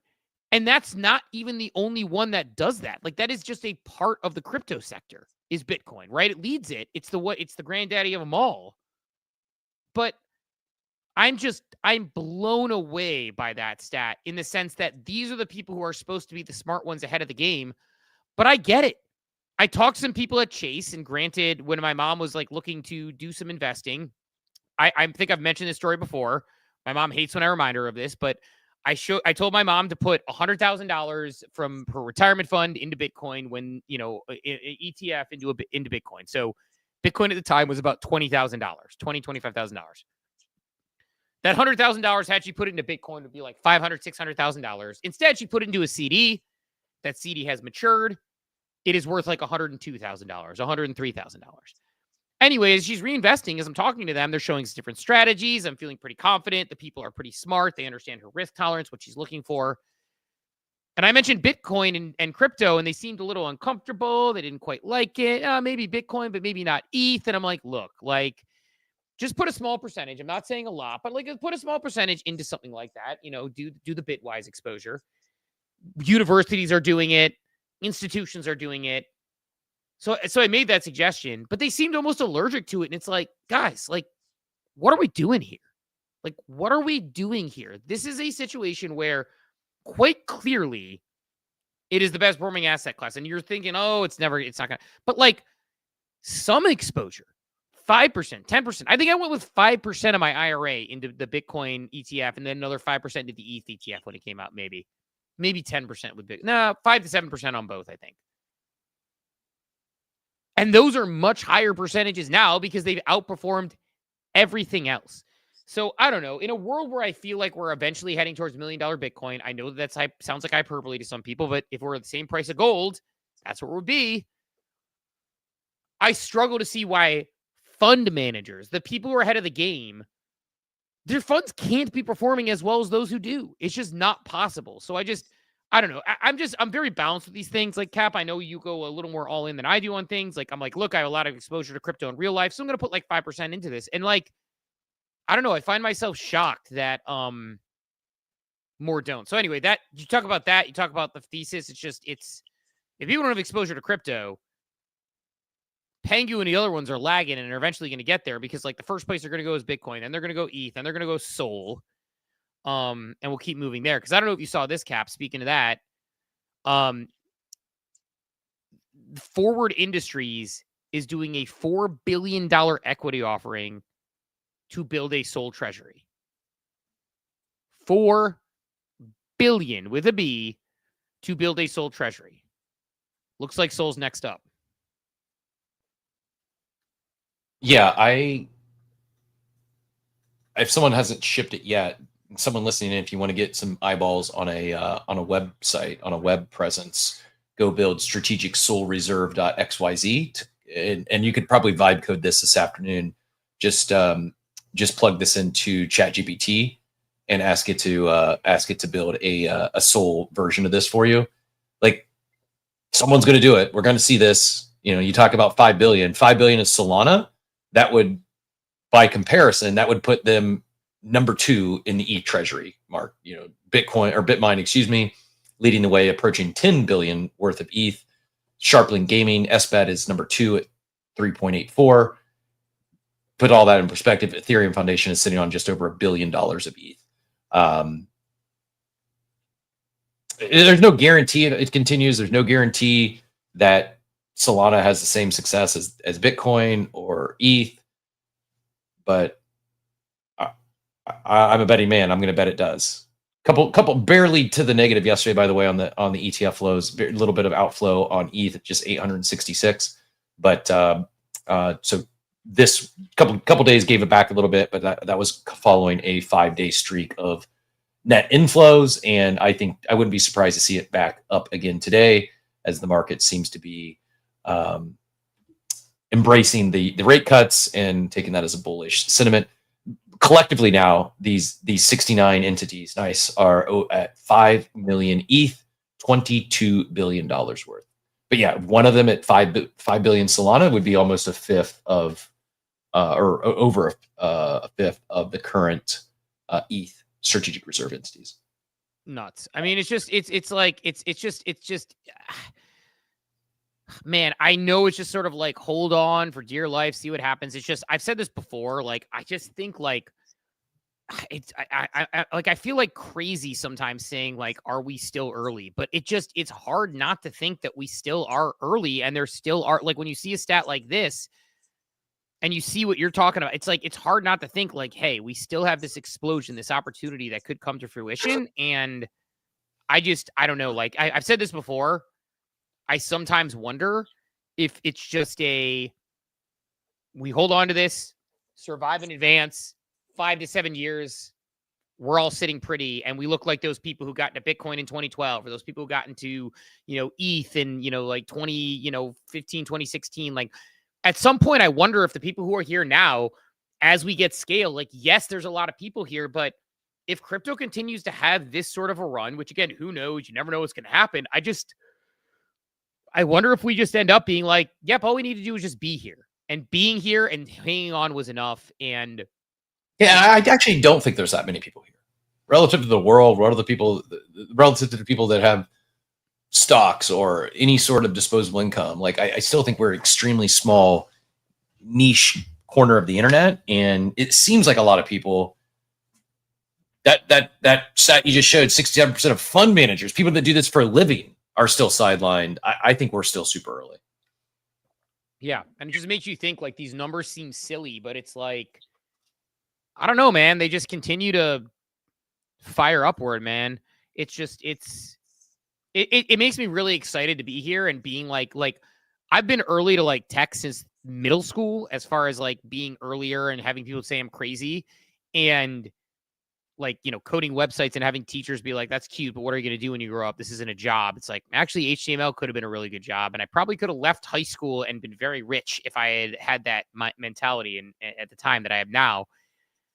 But I've been pretty early to tech, and there's never really been an opportunity to monetize. Like when I was early to social media, that basically helped me land a job making $30,000 a year at like age, you know, 25 or something, because I was like I was working in an agency where they had me do some social media work. It's like being early here, you can profit and make money off it with knowledge. And maybe long term, continue to stack and continue to win. Yeah, I agree. I think we're early. I think we're early to all this, and you don't have to go get in the meme coin trenches to win. You don't have to hit 1,000x to win. I'm just, as I'm scanning through, I'm seeing more and more like takes and theses on, I'm sure there are bag bias involved as well, but this idea on TokenWorks and NFT, you know, digital asset treasuries, etc. DGMD says, I'm being completely serious when I say that I think TokenWorks was the missing link that brings back NFT volume and attention, links incentives of fungible speculators to long-term collectors, allows people of any liquidity level to have skin in the game on quote unquote good NFTs. Almost all the most popular NFT collections have only a rim of 5 to 10% holders left at this point that have much interest in selling. After hodling for 3+ years, this rim is going to get decimated. With the launch of NFTStrategy, we'll see a lot of collections go parabolic, further driving an attention flywheel. Exciting times. Better said than what I was attempting to say earlier. And if you think about it, I mean, the punk floor right now is almost a quarter of $221,000. Punkster has 8 already. That's $1.7 million, almost $1.8 million of punks. We said the flywheel, so let's say it's not as, let's say the next 5 are all cut in half, and maybe it's more. But what does $800,000 of apes buy you, right? What is $900,000 of pudgies buy you? Like, while there is going to be likely the roller coaster meme, none of these NFTs cost $250,000 other than punks. You know what I mean? So we go back to that supply shock. It doesn't matter if it's a punk that's $250,000 or it's an ape or pudgy that's $40,000. The supply is about the same as far as like the available supply.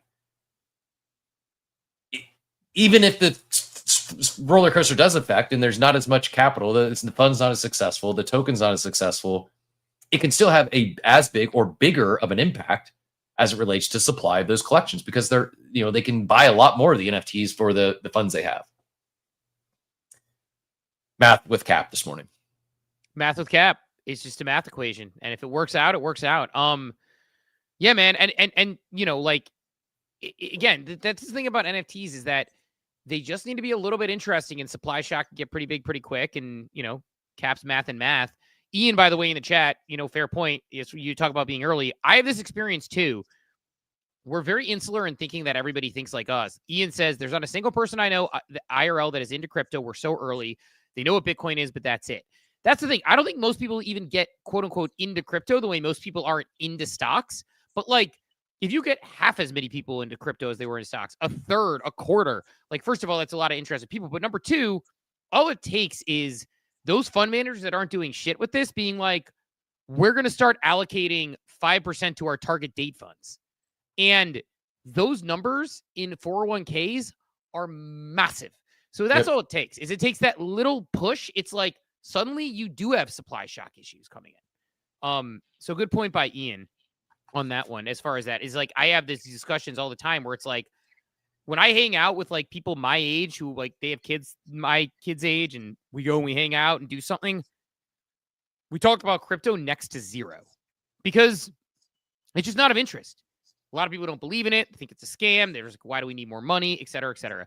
Jambert asked if I saw the NFT passport stamp at MX. Yeah, I actually had a tweet about it that actually did pretty well. I'm pumped about the MX NFT passport stamp, something that is We talked about it a little bit yesterday, but it's good shit. I have another topic before we do it. Just a reminder, OP dot XYZ, right? /claim, making sure I'm giving the right site on it. No, it's not OP. Oh, I typed in the wrong thing. Is it op.xyz/claim? My brain has been like somewhat turned off. Yep. All right. OP said SIC/claim. 2 badges you want to claim because we weren't good about it yesterday. Yesterday's badge is CWCW really easily. CWCW for yesterday's badge if you missed it. Today's badge, CWCTH for Thursday. CWCTH for Thursday. So make sure you claim out those badges and get them done. I know we didn't say it yesterday, but 150 of you crazy MFers still claimed yesterday with us not giving out the code. So we appreciate that. But yesterday's CWCW and today CWTH. We got about 50 claimants. So you're going to want to claim those for your chance to win thousands of dollars in Ape is out up for grabs. So did well, pretty well on those badges. And we've had some pretty good claimants yesterday. Tomorrow, by the way, last day and final day of the campaign. So get ready for that. And then we'll probably do winners next Friday when Cap is back in the office and ready to go. Cap, the other thing, I talk about opportunities. I'm going to try to convince Joey Vowles on this one too. I'm going to teach him how to do Project X today. Project X, you talk about DeFi chains. Katana's a DeFi chain. Project X said Katana is now live on Project X. So even though Katana is a DeFi chain, which makes it kind of a competitor to Hype EVM, integrating it, getting people to use it. And again, a place for me to do swaps where I have the opportunity to swap in and out and use both chains. So bullish on this one, excited about Katana for sure. And just another thought of this idea of DeFi chains being a real thing. They do something called productive TVL, which is basically the idea that a lot of these fake, total volume lock numbers or the amount of money in the chain is just sitting idly. Katana's got like 95% working for them right now in their TVL. And I know they're incubated by Polygon. And so one I continue to be excited about where I'm just kind of earning in a less crowded trade. So less crowded trade, less crowded farm there that I've been playing around with. But yeah, I think it's 95+% of the TVL is productive TVL, which I think is pretty impressive. They invest their sequencer revenue back into liquidity. And they're just growing really big. So another one to look at, which I think I won't be surprised if as they approach TGE in particular, people are suddenly interested in Katana and it becomes a hot trade. So I've been playing around on there a little bit because they reward sort of like time frames and long terms. I think it's wise. The other thing that just to call attention to something that I just saw, maybe it's nothing, but it made me think. Like I'm gonna do something here. We've been talking so much prediction markets. By the way, Kalshi did a deal or announced something with Solana yesterday. They launched a grant program. I just pinned this up top. Myriad is going to be. I mean, the telegraphing here seems pretty obvious to me. Myriad is likely going to have a Zeet campaign and says, I'm making a list of all those who create Myriad content. Forget about Myriad content for a second. Legitimate question. Name the top 3 minds that come to you when you think of content creators that are experts or talk about prediction markets. So Easy's one. He says he wants to be the #1 prediction market guy, and he actually streams. Okay, so this is a stated goal of this. Okay, this is where I was actually going. So if Easy's one's in the game, there's room for more than one, but that's not surprising. And yeah, he'll crush it. Go ahead. Yeah, Easy's #1 by far because and again, just to like comment on that one because I'm trying to think of others and I'm stalling a little bit, but like Easy basically said I want to be the top prediction market guy, and he like had predictions going into the Fed meeting, and he streamed his live reaction as it was going. He had a huge bet on the iPhone being the same price. He was sweating it. And then he's like, never a fucking doubt when like the price comes out. So he's big on that content game. Nobody else jumps to mind for me except for Easy though. Like he's the one that I've seen on my timeline. I'm sure I'm missing people, but I think a lot of people have talked about prediction markets. I mean, they own one, but Farouk obviously comes to mind because he's doing it. But I really don't have, obviously I found a bunch in them and that, but I don't really have top prediction market people that come to mind. Mm-hmm. Do you? No. Okay. And so I didn't think. I've seen Easy now that you say that. Yes, I saw the Apple thing. I've seen him talk about it, and if he focuses there, Husker says Tyler D does a weekly show on prediction markets. Farouk, to your point, the tie in there, Tyler D one degree of separation from that with Myriad, both them on Myriad. So that would make sense. It would make sense that whole group, Rug and Tyler, Farouk, that they lean into prediction markets because obviously Myriad's going to be their core revenue generator. At least that's the plan, or seemingly the plan.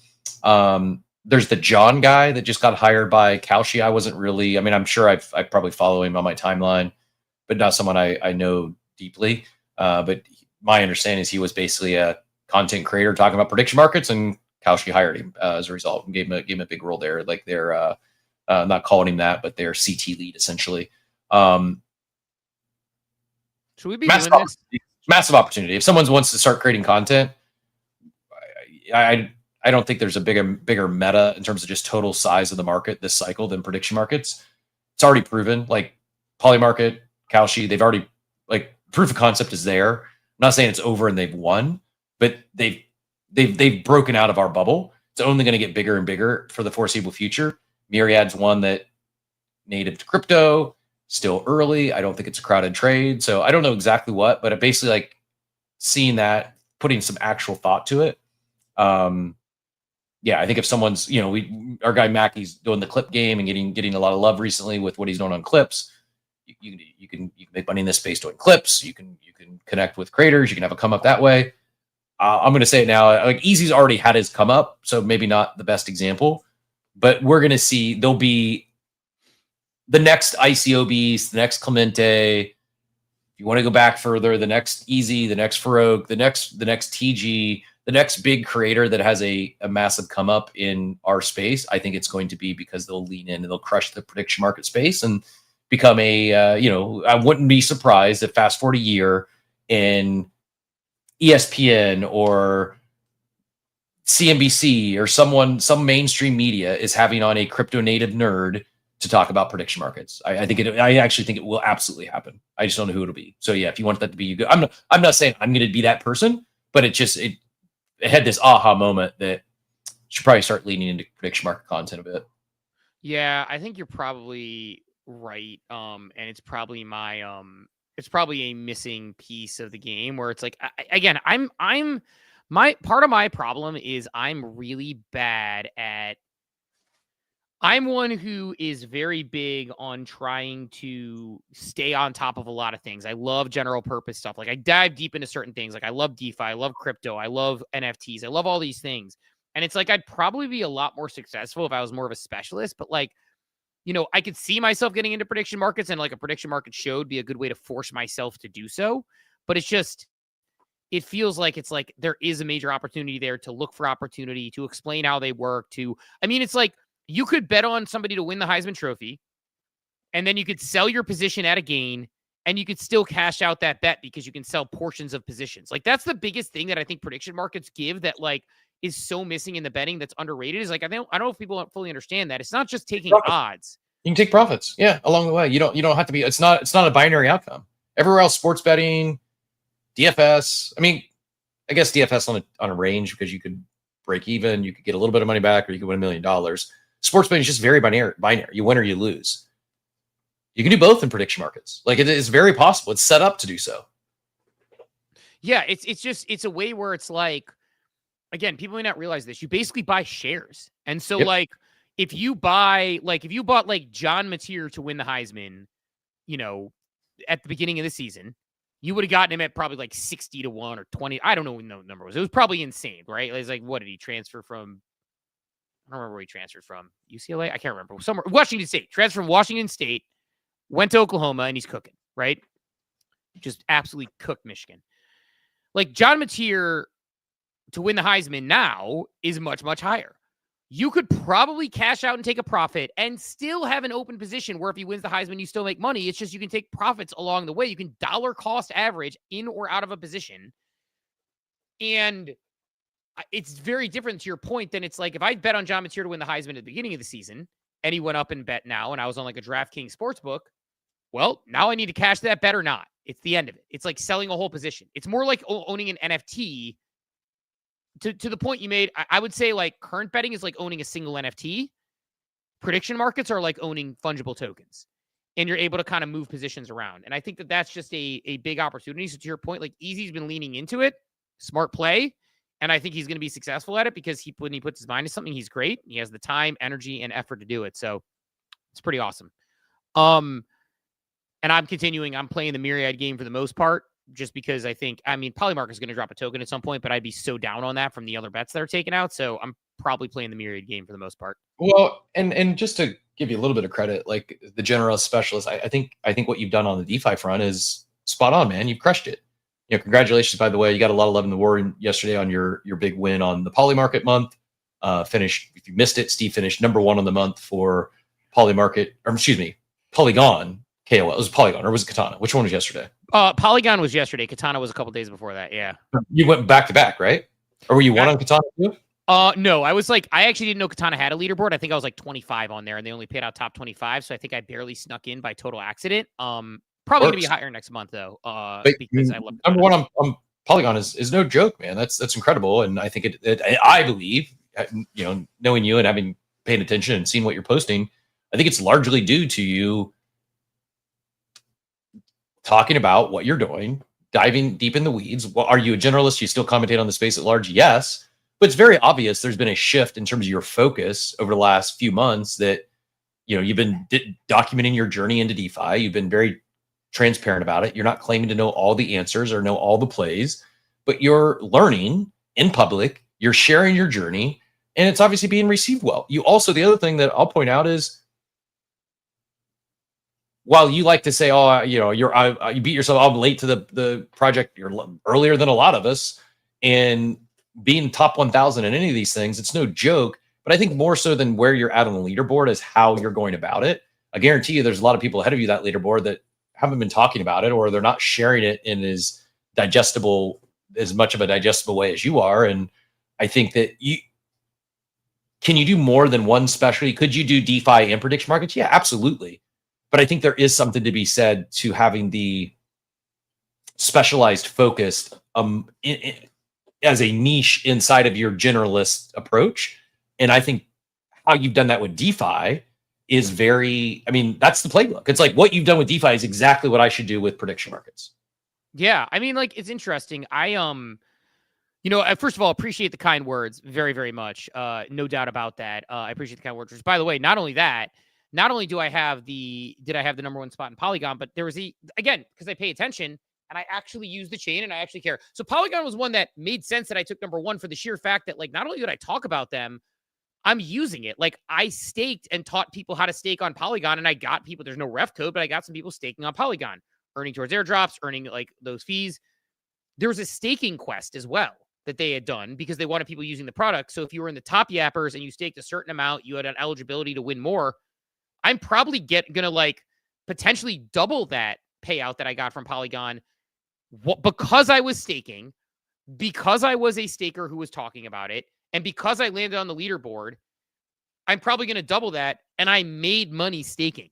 I made money while staking, and I'm earning towards airdrops, and I'm earning fees and all these other things, and rewards, I should say, that I'm going to reinvest on the chain. All of that, and I'm going to earn money for I'm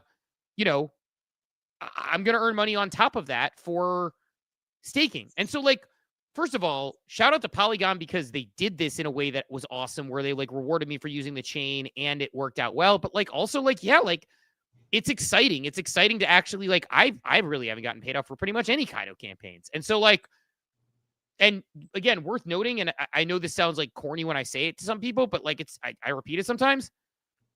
I discovered both of my Kaido payouts by accident. I know Project Raid is a thing with ApeCoin, and I'm not farming it per se. I am talking about it because it's a sponsor and I care about it and I love the apes and things, and it's a sprint to the next 30 days. I found out Polygon had a leaderboard. I saw I ranked on in Kaido. I'm like, that's interesting. And someone's like, yeah, man, they're paying out money. I'm like, no shit. And Rudo responded, he's like, yeah, man, we got USDC for it. Then I found out the staking thing happened after I was already staking on Polygon because I read Diana Chime's thread about it, and I was like, oh, this is pretty cool. And just goes to show, sometimes you can just do the shit you love or are interested in, and it can be worthwhile. And I think your point about the prediction market thing is very true, where it's if you go in on prediction markets, I've been talking about Myriad. They do a Zeke campaign. I'm probably going to do relatively well because there's been no advantage to talking about Myriad. It has no leaderboard or anything like that. I'm using it, and it's working for me. So, yeah, Katana, like Crypto's mentioned the Katana one. Yeah, we mentioned that earlier. Katana's another one. Katana's not even listed on Kaido Earn, but they're doing campaign. I got a DM from the Katana account. Congrats, Steve. You're in the top 25. And they deposited the money right into my Katana vault where it's also earning yield and cat token. So, yeah, I mean, it's just those opportunities exist. And I'm trying to tell everybody who will listen to do a DeFi crash course. It's hard to fit into everything, but it's like for every, I was talking to JK, the Moonbird yesterday, our guy JK, who does a lot of good. He's so good to see JK getting bullish, like back on the bullish Moonbird train and getting that love because he has ridden the ship all the way down, all the way up. He was like, yeah, I just don't have time and understanding and can't dive into DeFi. And I've had a couple of people say that to me, and I'm like, you can. It's just finding what your comfort level is and what you want to do. You don't want to manage liquidity pools? Great. Throw money in a yield earning vault that's earning towards an airdrop. Like there's so many things you can do.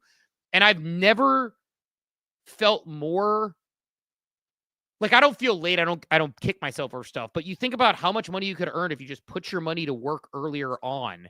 It's like there is no reason your money shouldn't be earning more money, and you don't just have to hold its spot. So, looks like Ian just got into Project X. Ian, if you don't have a ref link that you've clicked, I think you can always add a ref link. I'm just pasting mine in the chat to use mine because I've been bad at shilling ref links in the past. So if you haven't, if you have, totally cool. Good, that person's getting the things, but click my ref link. And it may take a minute or two to like update after you add it there. It does apply though. It may say invalid or you may click it again, but it just add Steve K. Bark, hit apply, and then come back later. Check it, it'll be there. Yeah. So it's worth doing, but like, yeah, Project X, it's like, Ian saying again, Project X, it's like there's no fee bridge and it's easy to use. Now pooling, again, like Pump Hype Pair has been a money printer. It completely eliminates IP, at least at current state or permanent loss, because both tokens are going up, generally speaking. The volume has been so high that even if they go down, you kind of pull back. And so just a really good opportunity. So anyway, long story short on the DeFi thing, like, thanks for the kind words. I appreciate it. It was cool to get that payoff from Polygon. It was I mean, with what I didn't know if they were going to do a tiered list. I thought I was going to get like $600. So it's awesome. It's much needed. Helps me pay my bills and continue to move forward and do the thing we love. So thanks to everybody who gave love on that. And I'll continue to be talking about Polygon and Katana, not because I'm trying to earn against them, but because I'm using them both. And like we talked about on the show, you don't earn anything from Polygon and you're like, I'm bullish. I just took out a long, right?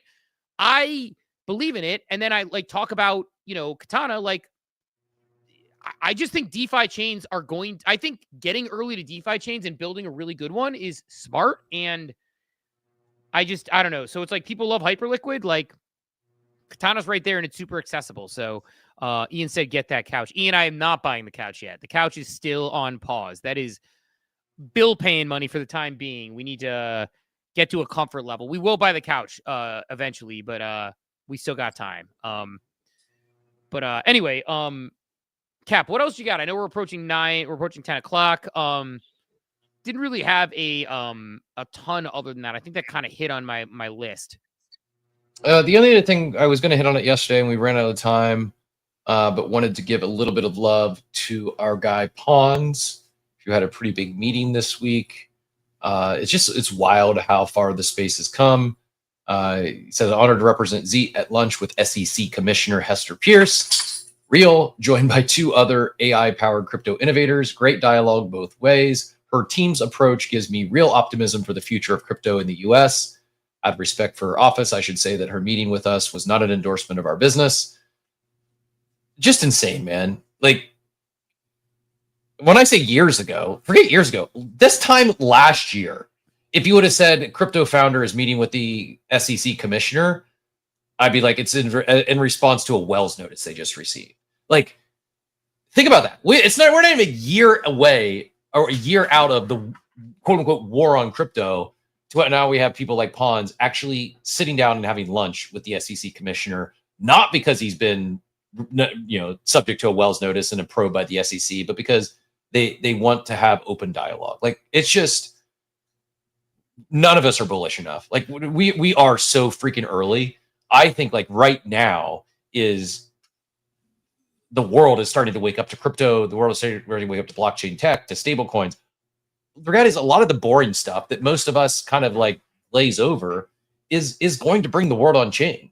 And when that happens, more people are going to be, it's like, maybe it was a bad example or bad analogy because it was the Coinbase NFT market, but it's like this idea of like, so many people are just, they're getting closer to the casino. They're getting closer to the shopping mall with cash in hand, right? It's just, as they get deeper and deeper in, even if it's not directly, I just, things like these DATs, and maybe these individuals never ever buy an NFT, but they buy an ETF that's got some NFT exposure in it, right? I think more and more of this, and it's pretty wild to think about this sort of stuff. Pawns having lunch with Hester Pierce. And the reality is, Steve, nothing has really changed yet as far as laws go. Nothing like, yes, the administration is pro crypto. That's obvious. Yeah, the Genius bill passed, but like the results of any of these changes, the results of this massive 180 in terms of how the US government is viewing crypto, a few things have changed, but it's just like the foundation has been laid for this stuff to change, right? Like we still don't have a Bitcoin strategic reserve per se. Like all this stuff that's been talked about that seemingly is going moving forward now, it's just not even out of the starting gate yet. What happens when we fast forward a year and now this stuff is actually in play? And I don't see a world where people are talking about crypto and blockchain tech less a year from now than they are today. Like it's programmed. No? Yeah, it's crazy to think about. There's so many thoughts I have of this. One is that does Pons only own one jacket because it's the same jacket he had on when we met him. So although he had a hoodie underneath when he met us, so I think he's he's dressing up for our girl HP. Also because he rocks this frog, which is cool PFP. I'm not sure most people call it attractive. It downplays how strikingly good looking Pons is too. Like you wouldn't know because of the frog head. Guy is a ridiculously handsome man. Cap's saying this because Pons Console looks like him. That's why he's saying this. He's better looking version of me. You know what? Actually, he is. He's a better looking version of no. I was gonna say he's a better looking version of you and me combined. Like because he's kind of got my hair. You know what I'm saying? Oh my god! Hold on. Continue. This is very important though. Continue. Come back to that thought. No. That was the end of it. I realized like he's kind of got us combined a little bit, but a more strikingly handsome fella. When you talk about combining you and I don't think you've seen this yet. So just hang tight. I have to pull it up on my computer first. Gonna have to do a quick airdrop, and for some reason it's not recognizing. There we go. Do you hear the beep coming through? I do. I love how your computer, any sounds that comes out of it, you hear. So like when you mint your badges on open page, we get them. While you're pulling that up, Jamber 2030, everyone will know about blockchain, crypto, NFTs, just like everyone knows about internet, Google, and Facebook, etc. Yeah, probably. I mean, licensed passports being on the blockchain? Yes. I mean, we're getting passport stamps from American Express. Why wouldn't we make that a more ubiquitous process that companies get on a shared standard? But yeah, the Pons thing, the one jacket came up, and yeah, you're right. Like we have amnesia sometimes as a culture where we forget that a year and a half ago, people were getting Wells notices and worried about businesses shutting down and couldn't do things. Moonbirds, literally, Kevin Rose and Moonbirds didn't drop a token because of these concerns. And now it's like everybody's like, drop a creator coin. So things have changed quite a bit in that time frame. And I fully agree with you there. I can't share I don't know why it won't let me share like the preview of a. So you should be able to share it if you go to share screen and you go to window instead of entire screen. Instead of Chrome tab, you should be able to go to window and you should be able to share the preview screen. I'm just going to post it in the comments for everyone's viewing pleasure, and then I'll pull it up immediately. Oh God, I was going to say you could also have you could also put it into like a browser window, just drag it in. But when you say Pons is a better looking version of you plus me combined, I have to disagree because we got this image and it looks nothing like Pons. Who did whatever that is? What is that? It's me with your hair.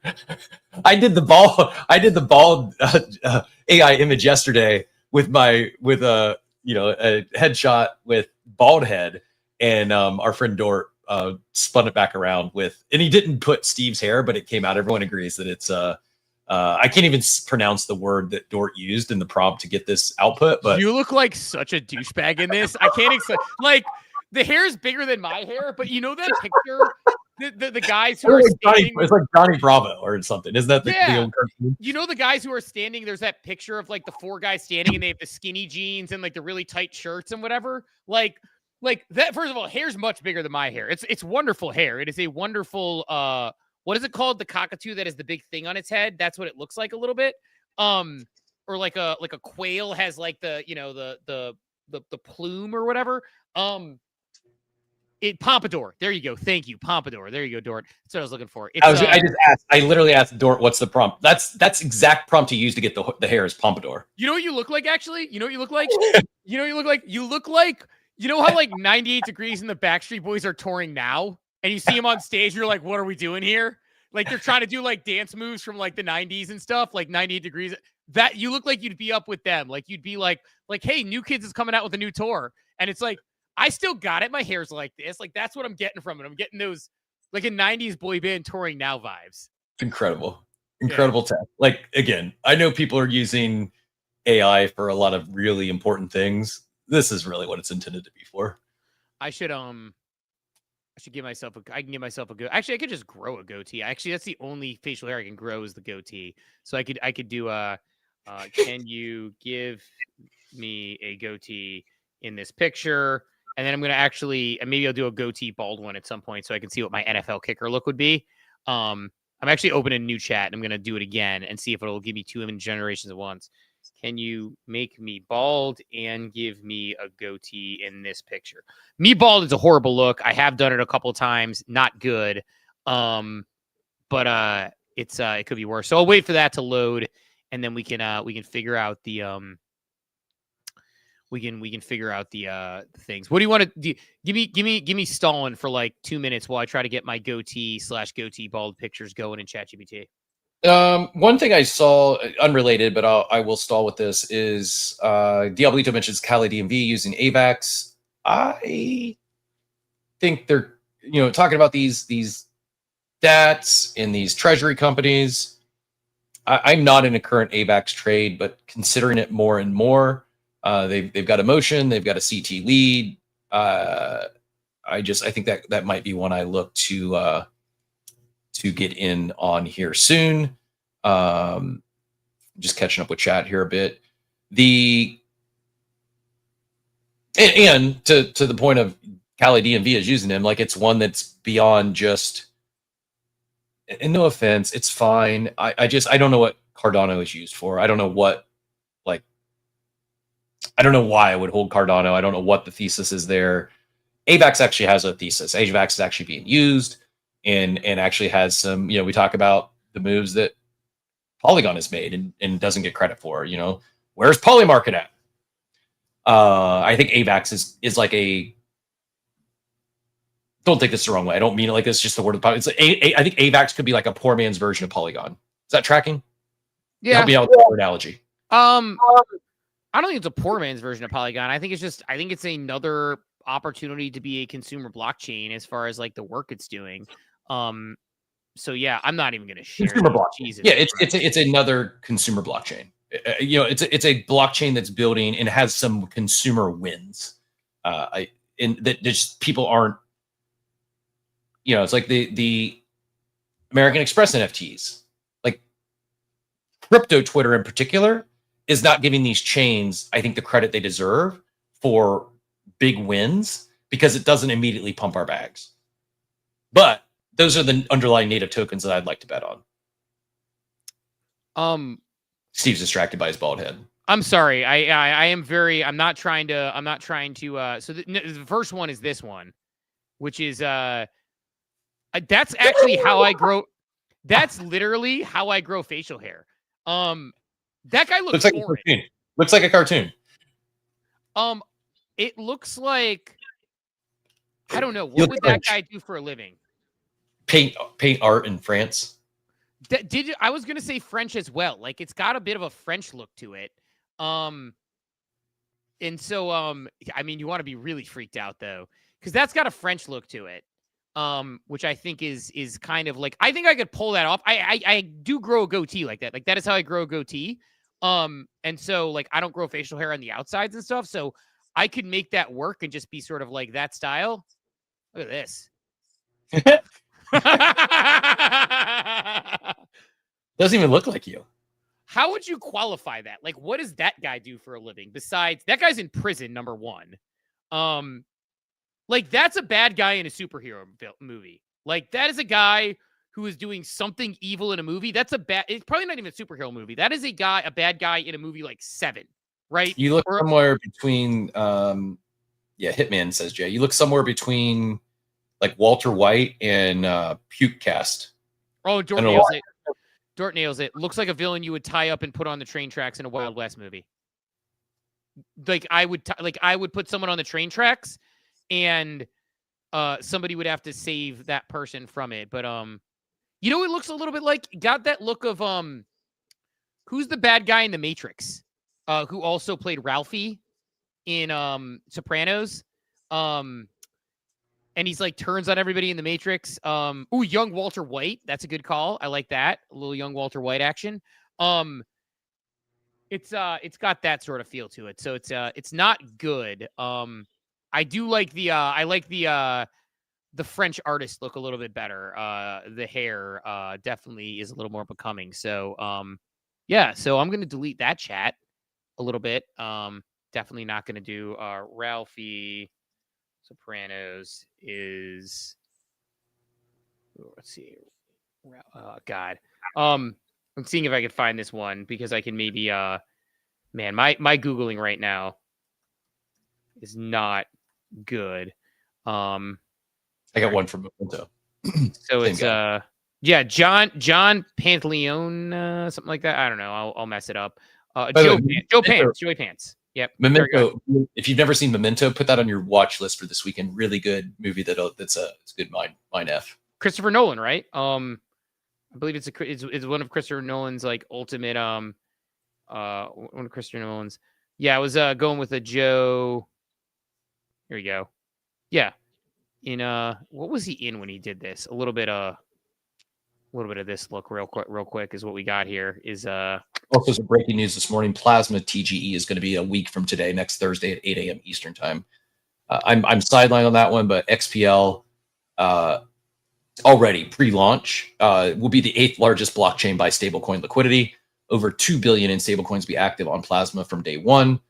This is the one where they did a couple of public raises. I think the first one was like 500 million. So those that got in that pre-sale are going to absolutely eat on this one. But capital will be flowed across 100 DeFi partners, including Aave, Athena, Fluid, Euler, and more. The goal is immediate utility, savings that preserve value, deep USDT markets, and the lowest USDT borrow rates in the industry.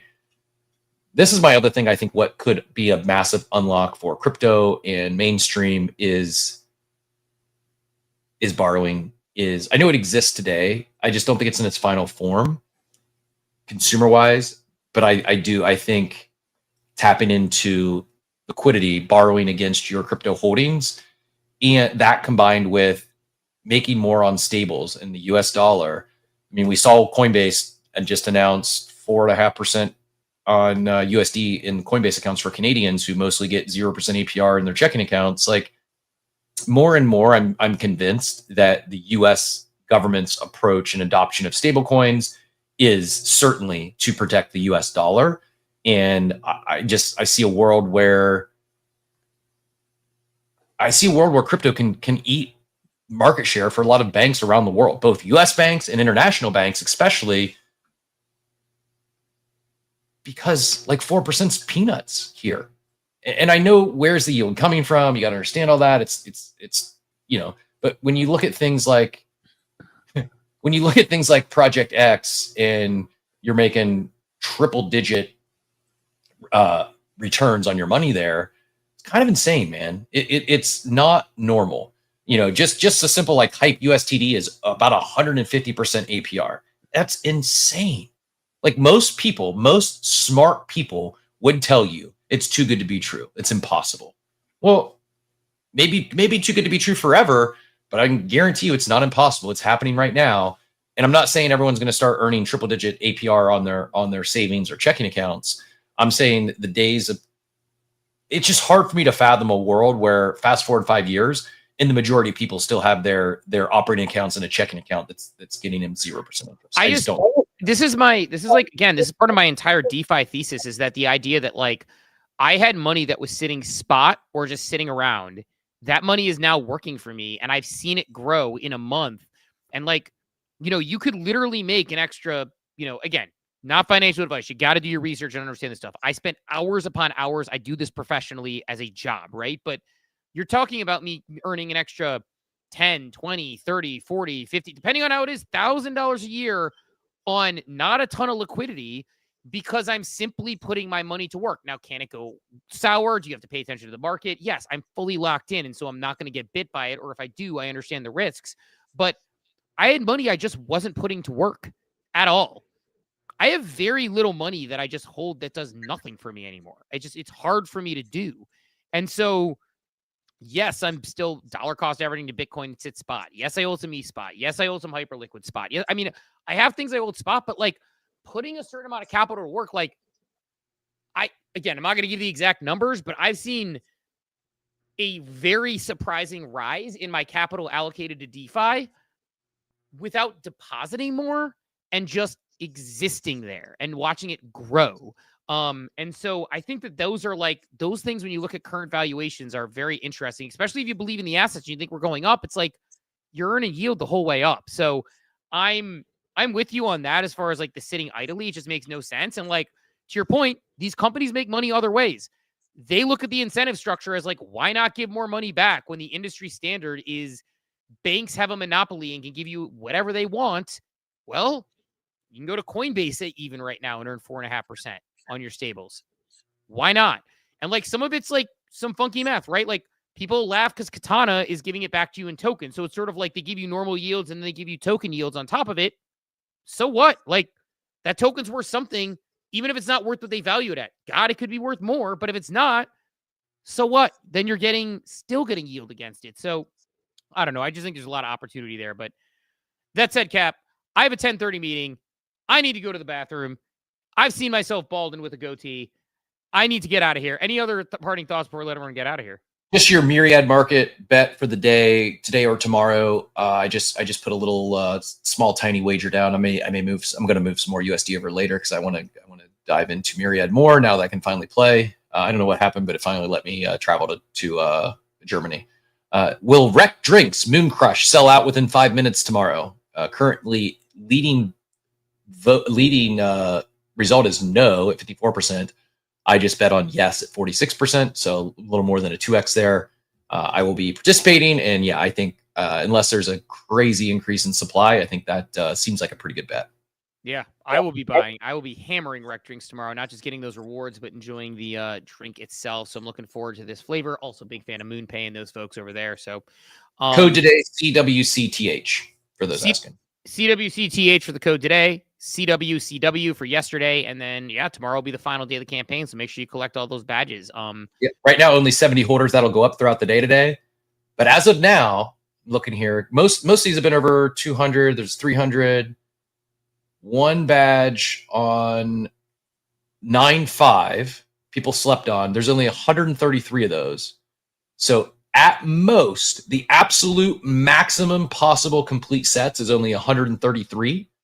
So by collecting these sets, you got it at worst a 1 in 133 chance to win 3,000 ape or 1,500 ape or 1,000 ape. Like it's not Steve leading Polygon KOL type money, but it's not too far off. And a 1 in 133 chance isn't too shabby. So go collect that badge today. You can buy these badges. They're NFTs. You can buy them on the secondary market for a few ape.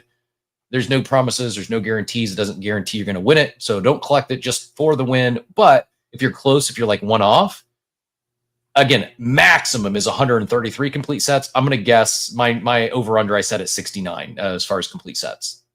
Yeah, and I'd probably take the over slightly, but not by a lot. Like, I mean, you probably have at least a 1% chance at winning any given one of those prizes a few times over. So get involved and you'll have that opportunity. And like I said, we'll do that drawing and probably announce winners on Friday. We might do the drawing offline and then record it for transparency purposes if anyone wants to check us on our work. But, it'll allow us to potentially export that data and get some information and make it work. So looking forward to getting that data and working with OpenPage on that at the end of next week. So we'll get some winners out there and we'll announce it out and it should be a fun one. But that said, let's set everyone off in their day.